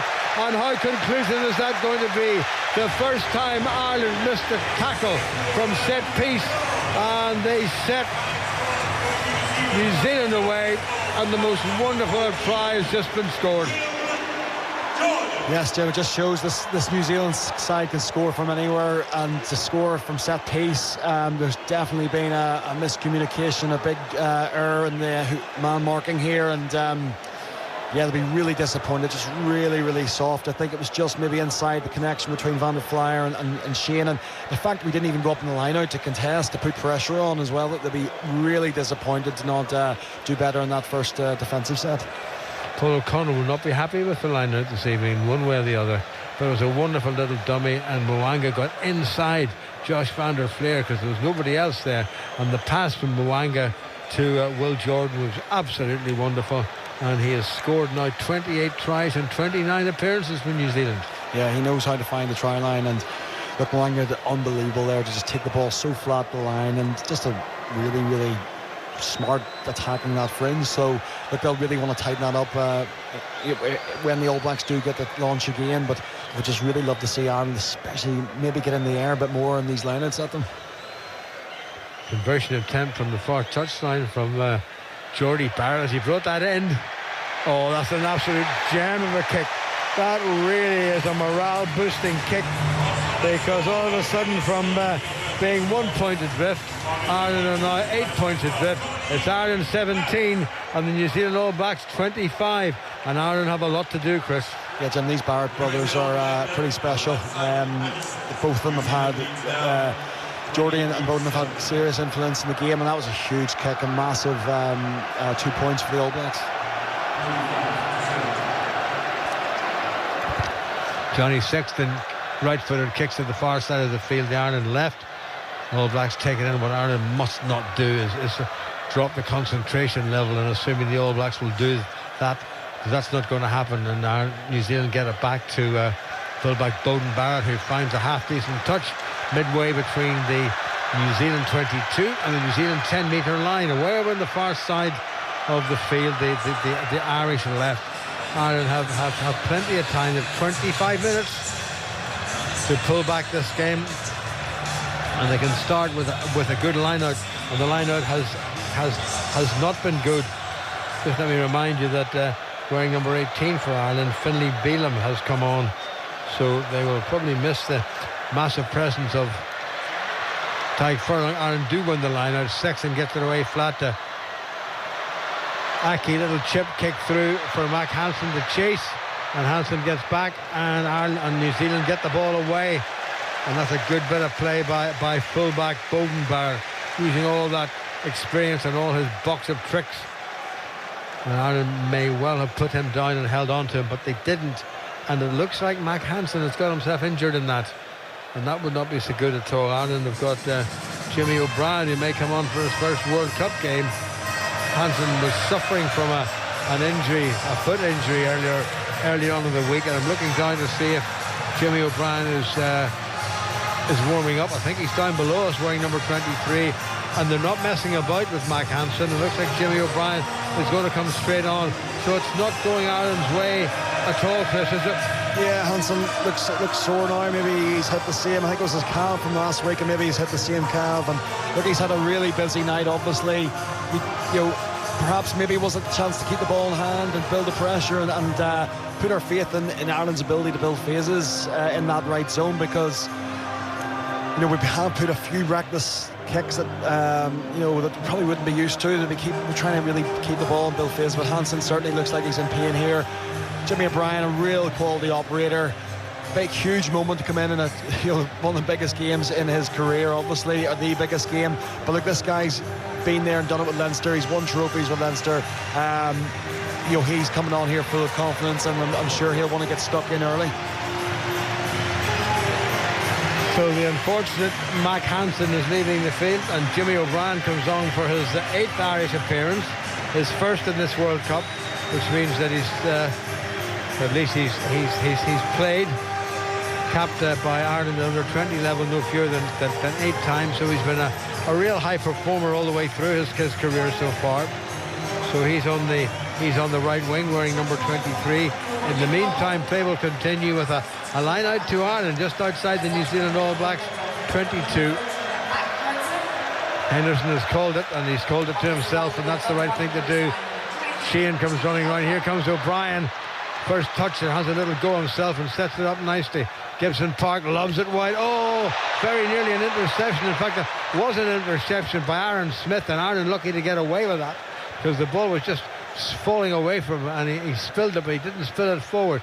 Good drive forward by tight head prop Tyrrell Lomax for the New Zealand All Blacks. Ireland trying to get the ball back. They're scrapping for it in between the 22 and the 10-metre line of the New Zealand All Blacks. The near side of the field, the Blacks on the left. Back to Aaron Smith, who's settled himself down after that moment of excitement. He's going to kick right-footed, and he does. That's a clever kick. Who's underneath it? There's nobody really challenging from Ireland. That looked like it was knocked forward, but the referee says that was okay. It wasn't actually knocked on, so to speak, although it was knocked forward. Henderson pops it up to Sheehan. Sheehan sets it up. Gibson Park gets it away. They miss out Van der Fleer. That's a little flat pass for Ireland. Thought it looked a little bit on the forward side, to be honest. Ball coming back on the Irish side, and the New Zealand All Blacks have made it difficult. Porter gets it away. Sexton moves it wide. Aki needs to pass this, and he doesn't pass it.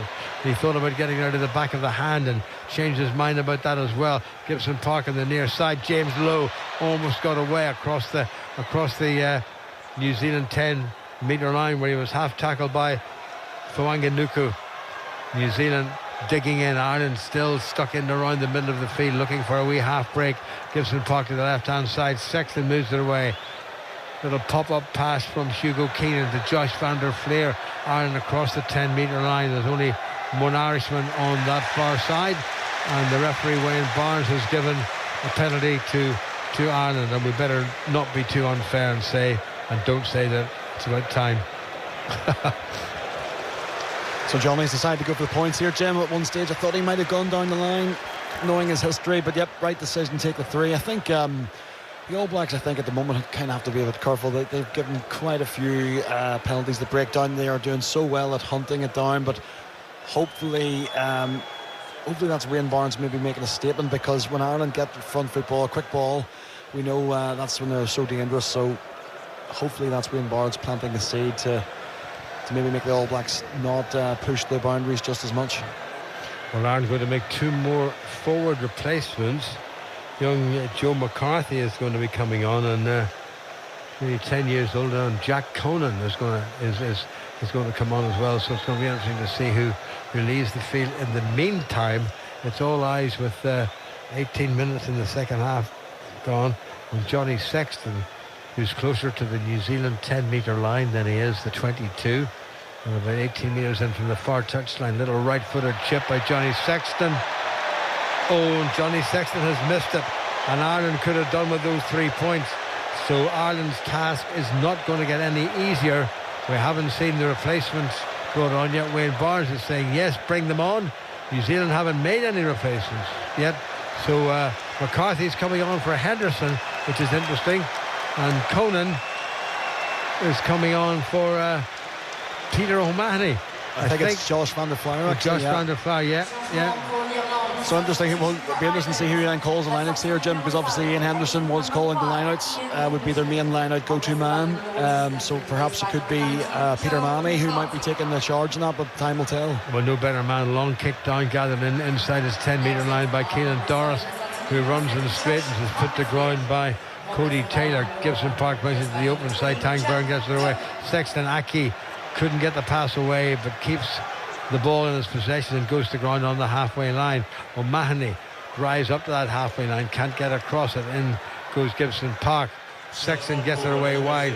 Gary Ringo's check, sells an outrageous dummy, gets into the New Zealand half by a minute or two. Time not on Ireland's side. Here goes Keenan, moves it wide to Jimmy O'Brien. Jimmy O'Brien sets off and very nearly gets away, and does get away, and he's still going. That's good work by the twinkle-toed O'Brien. Now it's Sexton. Joe McCarthy, the youngster, built like a brick outhouse. Once again it's Sexton. James Lowe sets it up to Keelan Doris on from the start at number 8.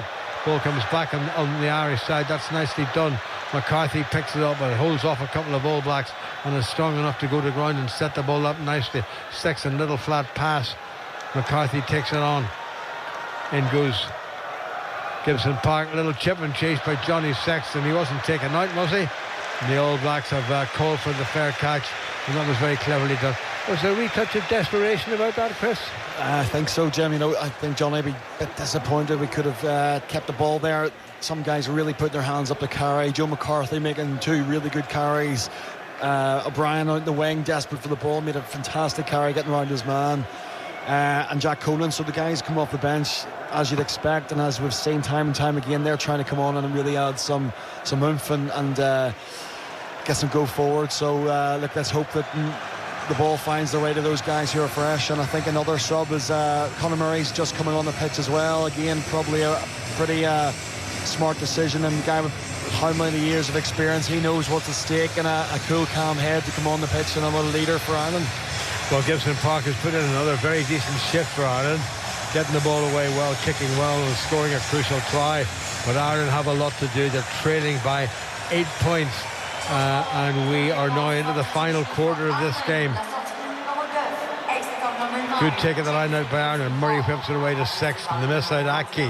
Here comes James Lowe, moves it wide to Jimmy O'Brien.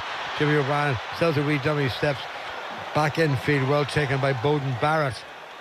Murray whips it away to his old pal Johnny Sexton. Dan Sheehan checks and sets it up.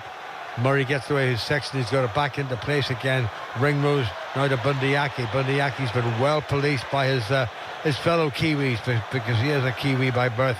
Now to Sexton on halfway. McCarthy just about upended and no more. Gets the ball away. Gibson Park. Sexton again. James Lowe. That's lovely done. Lovely round by Hugo Keenan. Steps back infield. Got absolutely clattered. Ball back on the Irish side. They need a try here like they've never needed anything else before. Ringrose flat. Well taken on by Ireland into the 22. Beelum in there to help for the first time. Now it's Porter. Stands and tries to set the ball up and goes to ground. He's made it available, but the All Blacks have had a little bit more time to regroup. Sexton to James Lowe, just across the New Zealand 22 and 20 metres in from the near touchline. Ireland's right. Conor Murray gets to Finlay Beelum, the the prop with the locks. Back on the Irish side again, Murray, Sexton. Ireland looking a bit tired. Gary Ringrose has a go himself. The All Blacks defence has been terrific. Sexton again. Here comes Ireland once again, driving forward. McCarthy goes to the deck. Murray gets it away. Sexton, little flat pass, nicely done. Away goes James Lowe, very nearly got through the gap there. In goes Murray, back inside. Lovely little flick from Johnny Sexton back to Murray. Ireland still moving forward, and they get the penalty 5 metres away from the New Zealand line. All the pressure coming from the men in green. Yeah, Chris, small margins, yeah. 17 minutes. 17 minutes. You know, I think Ireland were maybe a wee bit lucky there to get that penalty as well. I think we felt like we were a wee bit isolated, but Johnny Sexton there getting a rise out of the crowd, knowing that they're going to need this noise and this passion to get them through. 17 minutes, the most important 17 minutes of Johnny Sexton's, that it's, can I say it, his life, his career. So much at stake for Johnny Sexton. All Blacks are bringing on 2 replacement props. Number 17, Tamaitai Williams is going to be coming on. Likewise, Fletcher Newell, and these are 2 seriously big men. The loose head replacement, Williams, is about 23 stones. He is a mountain. And Jim, the All Blacks defence has been actually unbelievable. You know, Ireland have been throwing the ball, taking the space. Hugo Keenan has been outstanding, and it's just 2 epic sides going on. It's been amazing to see, but this is clearly going to come down to one moment. Such a small margins in this match. Well, that one line break was absolutely crucial, and Ireland were doing okay, and then all of a sudden the Blacks found the gap. I know I've said already, but Jimmy O'Brien has been really hungry, finding that ball, going, looking for it, hunting for it, and Hugo Keane and James Lowe have been creating moments. So for me, it's keep doing what they're doing, keeping the side of the pitch, keep putting the pressure on, hunting them down. Anton Leonard-Brown, who's normally a centre, has come on, and I have a feeling Rico Ioane has gone off. Ireland won the line out, well taken by Tagburn. Now they drive for the New Zealand line. Here go Ireland with a bit of purpose. Are they across the line? It doesn't matter, because the referee has given a penalty try. Ireland heading for the line as sure as the turning of the earth, and New Zealand dragged it down, and Wayne Barnes was given a penalty try, and he sent one of the All Blacks off, and I'm not quite sure who it is. It might well be the hooker, Cody Taylor, and Cody Taylor's in the bin, and Ireland has 7 more points, and lo and behold, there's a point between them, Chris Henry. 1 point in it, Jim, and the yellow card, that is a huge turning point. What a line out from Tagburn. Tagburn clearly took on the responsibility of calling the line out, took it to himself. Those throw jumps have worked really well. The speed of the lift and to get set, and massive credit. Look at Peter Malley at the front of that line out, doing such a good job. Small things that aren't that obvious, but unbelievable moment in this game to get that penalty try. So take a breath. Well, we knew it was going to be tight, but we had no idea it was going to be like this.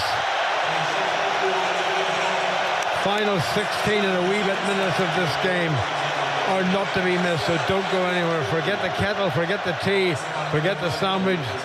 Sit back and wait for this one. Conor Murray has kicked the ball very nicely, but it hasn't gone into touch in the far side. The All Blacks bring it back in field, and Barrett wallops it down the middle of the park all the way back to James Lowe, who'll try to get it under his left foot, and he does.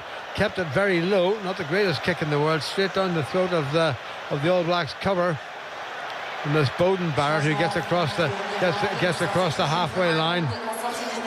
Back on the All Black side again. Ireland want to make sure there's no silly line break or silly missed tackle in the middle of the park. Aaron Smith to the far side. All Blacks for the second time in this game down to 14 men. If they win it with playing 2 phases with 14 men, then they may well deserve it. They've still got the ball. They're almost up to the Irish 10-metre line, and the referee has given the scrum to the New Zealand All Blacks, which is very interesting. And Ireland have got their new hooker on, Ronan Kelleher, who's taken over from Dan Sheehan, who's left the field. Yeah, it was really close for Keller. I think getting that turnover, the All Blacks seemed a bit isolated, and he pounced on it, and I think there might have just been a small knock forward. But listen, great substitution for him, and a top-class player coming on. Another person who always delivers for Ireland, impetus off the bench. So this will be really into scrum. Scrum hasn't gone Ireland's way tonight, and this is another huge chance to see where we can get on any parity in this scrum. Well, all Andrew Porter has to do is keep his back straight and parallel to the ground and drive forward, rather than doing the macho stuff of trying to lift his man out of the scrum. Now, because you've got to have 3 fit men, or men who are fit enough to play in the front row positions. Rory Retallick has left the field, and New Zealand have brought on their replacement hooker Dane Coles for the foreseeable future. We may see Cody Taylor back on again once his 10 minutes in the bin is up, but he's got another minute and a half to go. So it's the scrum to the New Zealand All Blacks, who are leading by 1 single point. Anything would do Ireland, a drop goal, a penalty, anything at all to win this game, and that's what really they care about. They've got to be saying to themselves, we can win this game. Whatever we do, let's get up there, let's get the referee on our side, and let's get a point. And Sam Whitelock, wearing number 19, has also come on for the New Zealand All Blacks. And Jim, the Kiwis have decided to not put a number 6 in at the blind side of this scrum, so real opportunity here for Porter to have a go. Big decision not to bring it back in test match rugby, so I'm very surprised, and hopefully we can exploit it. And the referee has penalised Ireland once again at the scrum, and I'm wondering, is it Porter on the far side again?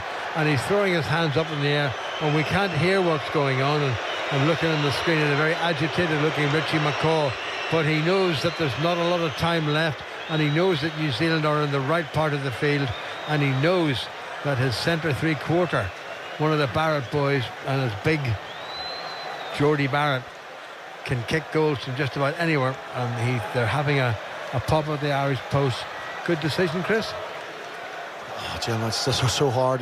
We're obviously quite far back here. I'm surprised. You'd think that because there was no blind side on that far side, that advantage would be thinking would be going to Ireland, but listen, the officials have judged it that we're spinning it round, and we have to live with that. But it's just the scrum certainly hasn't gone our way, and a good opportunity for the All Blacks. Shot of a former Ireland World Cup skipper, Keith Wood, one of the great hookers of the modern era. Keith Gerard Mallison Wood, who, like his dad, was a British Lions test player. So here's Barrett from midway between the Ireland 22, halfway line and 10-metre line, and he has put that one wide. That is a let off for Ireland, and they've got to capitalise on that. Remember, they've got a man to the good. New Zealand have got Cody Taylor in the bin for another 6 minutes or so, and Ireland have got the 22 dropout. Johnny Sexton looking away out to the far side to his left, and he's putting it down to the near side of the field, his right, and underneath it is Bowden Barrett, and he kicks right-footed, looking for the same bounce as he got in the first half. Good jump and take by Ireland, and Ireland got it going. And the referee has given another penalty against Ireland. Well, Wayne Barnes will not be getting fishing rights in the west of Ireland. A bit of jersey pulling by an Irish player on the way in, and if that's the case, that is an act of sheer stupidity. Yeah, I think it was Andrew Porter there, maybe get penalised for just pulling the jersey slightly, thinking he'd get away with it. So, we get out of a jail card. Barrett missing the kick, which is probably the only thing he's not done it tonight well, and the replay looks a bit harsh to him. I'm not sure, but obviously Barnes is closer and has seen something. The fans obviously disagree with it too, but this is where we are here now, and they have another chance to slot a 3. Well, it was 17 for Ireland, 18 to New Zealand at the interval. Then they scored the most wonderful try through Will Jordan, and Barrett converted it for 25-17, but back came Ireland and forced a penalty try to close the gap. A couple of minutes ago, Geordie Barrett missed. This one is a wee bit easier, but not much, just to the near side, to the left-hand side of the Irish post. Up he comes, He's walloped that one. Has he got that one through the middle? Yes, he has. That's a very good kick. And that's 3 more extremely valuable points. And let's face it, Chris, every single point in this game is valuable. 24 to Ireland, 28 now to the New Zealand All Blacks. Yeah, huge 10 minutes ahead now. I think Andrew Porter there, we really, this scrum for me, I just don't understand how we're not getting any advantage at the moment. I think it's been a huge part. Set piece in general been a huge part up to now, but when we get a chance at the game, we've really got to tighten that up. Sexton with the restart gathered in by the All Blacks. They get across the 22, so no direct kick to touch for Aaron Smith, who whips it infield to some of those big forwards who've just about had the edge in most departments in this match so far. Barrett, the outside half, kicks it right footed down to Ireland. Gathering with Johnny Sexton. Little sidestep by Sexton. Now he pops it up. Clever kick by Conor Murray. That sat up rather nicely for the All Blacks. Murray does a good bit of tackling, and surely he brought the man into touch. Now I'm not sure what Matthew Carley was doing there, but Ireland do get the penalty. Now they do get the penalty. They're 4 points behind. An unconverted try would do them, and you'd bet on Johnny Sexton putting it into the corner, wouldn't you? Has indeed. He's gone down the line. Right decision. Huge moment in this game. Jimmy O'Brien again has had a big impact, hunting down that ball. I'm not sure who got the actual penalty. It might have been Bundy, but what a huge opportunity here now to solid set piece, huge lineup. We've already done them all on them once, the penalty try. Carbon copy. Well, the Blacks have got the 6'8" Sam Whitelock in this. Ronan Kelleher to throw. Up go Ireland. Well taken by Barron. Here go Ireland again, looking for another drive. Maybe another penalty try. They're stopped about 5 metres away. Can they get a secondary shove on now? They're certainly trying for that. They're coming back in field. And Ireland drive for the line. And Wayne Barnes is right there. And is he going to get the try? I don't think he is. I thought Ireland had just about got it and no more. Somebody from New Zealand has got underneath the Irishman, who was Dan Kelleher, going forward.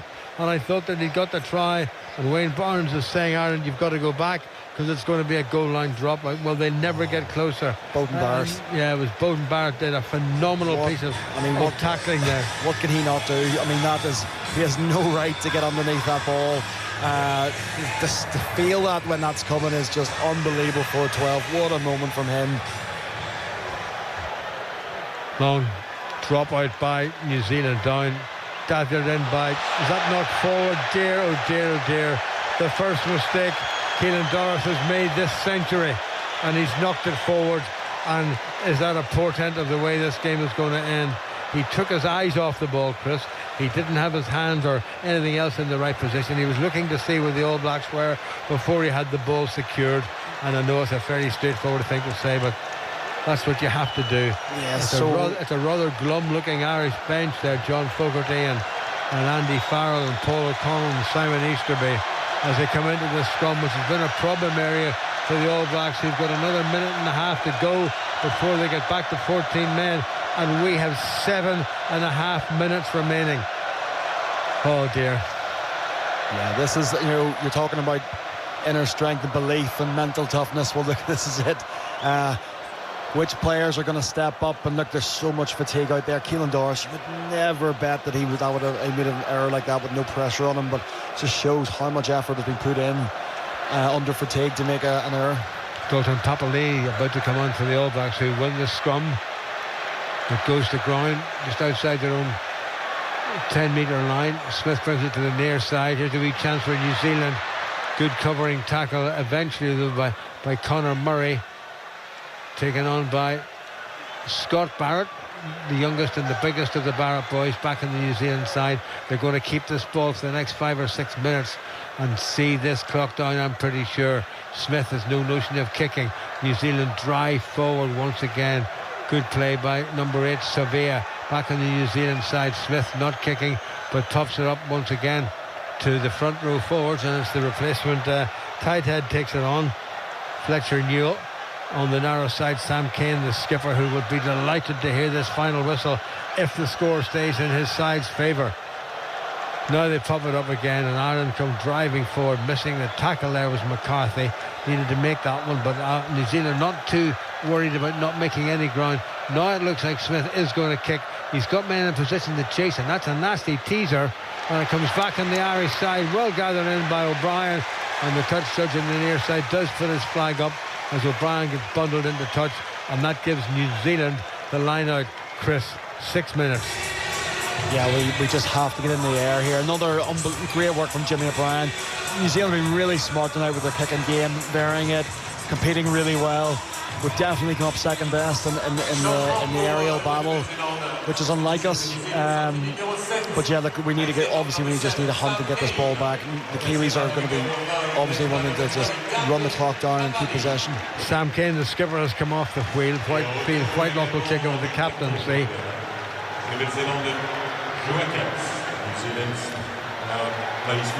No great challenge, unfortunately, by Ireland, and Dori Retallick took it comparatively easily. New Zealand have kept possession. 6 minutes remaining.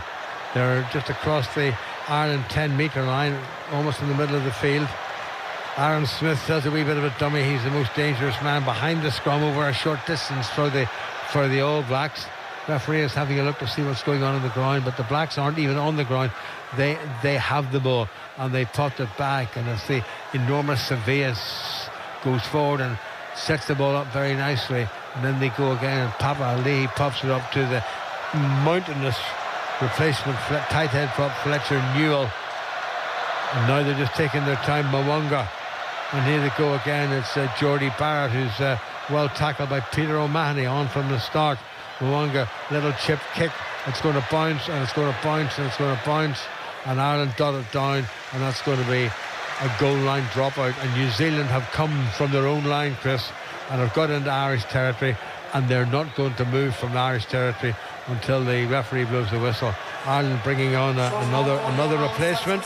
Number 17, the loose head prop, is Dave Kilcoyne. Yeah, Andrew Porter has left everything out there tonight as expected. Man Mountain coming off, and look, he didn't get the luck of the draw with all those scrums, but he's had a fantastic performance, put his body in the line, and Dave Kilcoyne comes on now, who can certainly add a bit of ball carrying and a bit of impotence, so hopefully let's see what he can do. Long range drop kick, having taken the pass from his brother. Bowden Barrett is well wide, and Ireland will dot it down, and they'll have another 22 dropout.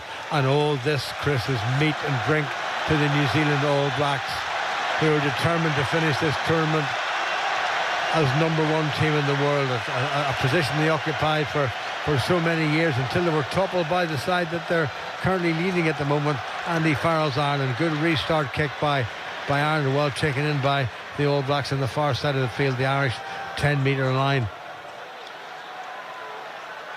The All Blacks decide to try to move a lot of green jerseys out there, tired looking green jerseys, or tired men in the green jerseys.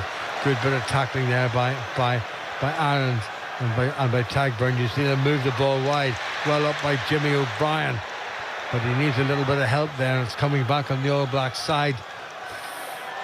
3.5 minutes remaining. It's not going to be Ireland's night. It's not going to be Ireland's World Cup. It's not going to be Ireland's year, unless something miraculous happens. A breakaway try is about the only thing that's going to save Ireland from a defeat. And the better side on the night, not by very much, have probably got this game in the bag. Kicked by Aaron Smith down into Ireland's 22. Well taken by Ireland and by Jimmy O'Brien. Popped up there. Sexton moves the ball wide. Here comes Bundyaki, has to give it. Peter O'Mahony doesn't have a lot of speed compared to some of these backs, but he's set it up nicely. Murray now. Finlay Beelan gets across his own 10-metre line. Murray thought about moving it to the far side, does so. Here comes Bundyaki, who's been all bish bash and bosh this evening, and not a lot of subtlety. Ireland again. Kelleher puts it inside to Tagburn. Sexton, no. Little pass, Jack Conan across the halfway line. What a great player he's been down the years. Now it's Sexton. Oh, wonderful thundering tackle on Hugo Keenan. His head swathed with bandages. Murray gets it away for Ireland. Little flat pass, and the New Zealand All Blacks tackling and tackling and tackling. Every man in green a fair target. Ireland have got the ball away quite nicely. Tagburn, Ireland being patient. Up to the New Zealand 10-metre line. Can they produce a grandstand finish of all grandstand finishes. Gary Ringrose gets across the New Zealand 10-metre line. Back on the Irish side, Murray pops it up. Conan under a wee bit of pressure, has nowhere to go, but he goes to ground. Now Ireland get it away. Sexton, now they move it wide to James Lowe. Can he get away from the tackle? Not quite. He's hanging on for grim death. He doesn't want to be pushed into touch because Ireland will lose the ball. We are coming up to a minute and a half to go. Now it's Sexton once again. Tagburn across the halfway line. Ireland have conceded some 10 metres. Conor Murray at his 4th World Cup. Now he come on in again. Here they go. Conan breaks away. Good work by Jimmy O'Brien. Comes in at a very good angle. There's a wee chance on the narrow side. Here they go. Kelleher. Nicely done. Hugo Keenan comes back in field. Ireland getting closer, but they're still well outside the 22. Murray back inside to Jack Conan. They need the referee to give them a penalty and then go into the corner. Here comes Kelleher. Ringrose. Where are Ireland going? Jimmy O'Brien dithers a wee bit. Gets across the 10-metre line. No point going to the narrow side. Too many All Blacks there. Too many All Blacks everywhere. It's nothing but black in front of Ireland. Can they move the ball wide? Here comes Jack Conan. Now come on, Jack. Up to the 22. Conan goes to ground. Lays it behind him. Now it's Murray. Nicely done by McCarthy. Ball goes behind Ireland, but it's still playable, and the referee is still happy with that. And he's having a good look at any miscreants from New Zealand doing something naughty on the far side, taken on by McCarthy, one of the Irish replacements. Still there, Ireland midway between the 22 of New Zealand and the 10-metre line of New Zealand. Kelleher takes it forward. He's been busy since he came on. Murray again gets it away wide. McCarthy, Sexton. Here goes O'Brien. Now they move it out wide. This is good stuff by Ireland. Up to the 22 of New Zealand, and they go to ground. Murray's in quickly to get it away. Sexton, no thoughts of kicking this ball. They have to put it through the hands. Good driving forward once again by Tagburn. Conor Murray to the open side of Ireland. Now to Bundyaki, moves it wide, and once again it's Jack Conan who's out on this near side, and the ball is very nearly out, and Ireland very nearly lost it. And the New Zealand number 8 Ardy Sevilla came in, and Ireland are trying to ruck them off the ground and provide the ball for the halfbacks, and Jack Conan has to go in there, and Sexton gets it away. Here come Ireland again. Ringrose, now there's half a chance. Out to James Lowe. What can he do? Well, he tripped and he went forward. We are into the red now. Next play is end of the game, and end of Ireland's World Cup, and end of Ireland's hopes and Ireland's dreams and Ireland's season and Ireland's thoughts of glory. And Ireland's still trying to keep those thoughts of glory alive. They're almost up to the 22. Caelan Doris. Kelleher gets across the 22. Good work by Kelleher. Is there an All Black hand in there? No, they're too smart for that. Now come Ireland, they've got to make the ball move. Old Sexton showed a lovely dummy, but he's brought the ground 10 metres out. Murray on the narrow side. Here goes James Lowe. Hand off from James Lowe. Gets it away. Back in field come Ireland is Jimmy O'Brien, who's been everywhere since he came on as a replacement. Ireland still on the 22. Murray to the open side of the field. Tagburn. They can't afford to drop this. Doris gets to half through a tackle. Ireland still moving forward. Murray looks to his left and goes to his left. Here comes Tagburn. Ireland desperately tired. They're running out of ideas and looking for things to happen, but they've got to make them happen. Here they go again. Dave Kilcoyne, Sexton to Aki. Has a go himself. Very nearly gets through. Aki's still there. Conor Murray puts it to the near side. Ireland still moving forward. Great work by big Jack Conan. Referee is again having a look at what's going on the ground to see if the All Blacks are being naughty boys. Dave Kilcoyne drives forward. Has the Munsterman set it up? Yes, he has. Fellow Munsterman Conor Murray brings it to the near side. Here come Ireland yet again. One little half gap. They need to try. A penalty is no good to them. They have to get something from this. Here goes Kelleher on the drive forward. We have played 2 minutes and the referee has given a penalty against Ireland, and that is it, and the green dream is over. What a late spell of defence by the New Zealand All Blacks, Chris. Yeah, Jim, I don't know what to say. I mean, what a titanic effort from both sides. Two unbelievable teams going at it. The effort that this Irish team has put in. Tagburn, Jimmy O'Brien, Johnny Sexton, 38 years of age, 83 minutes of rugby, still bossing that team around and having the best.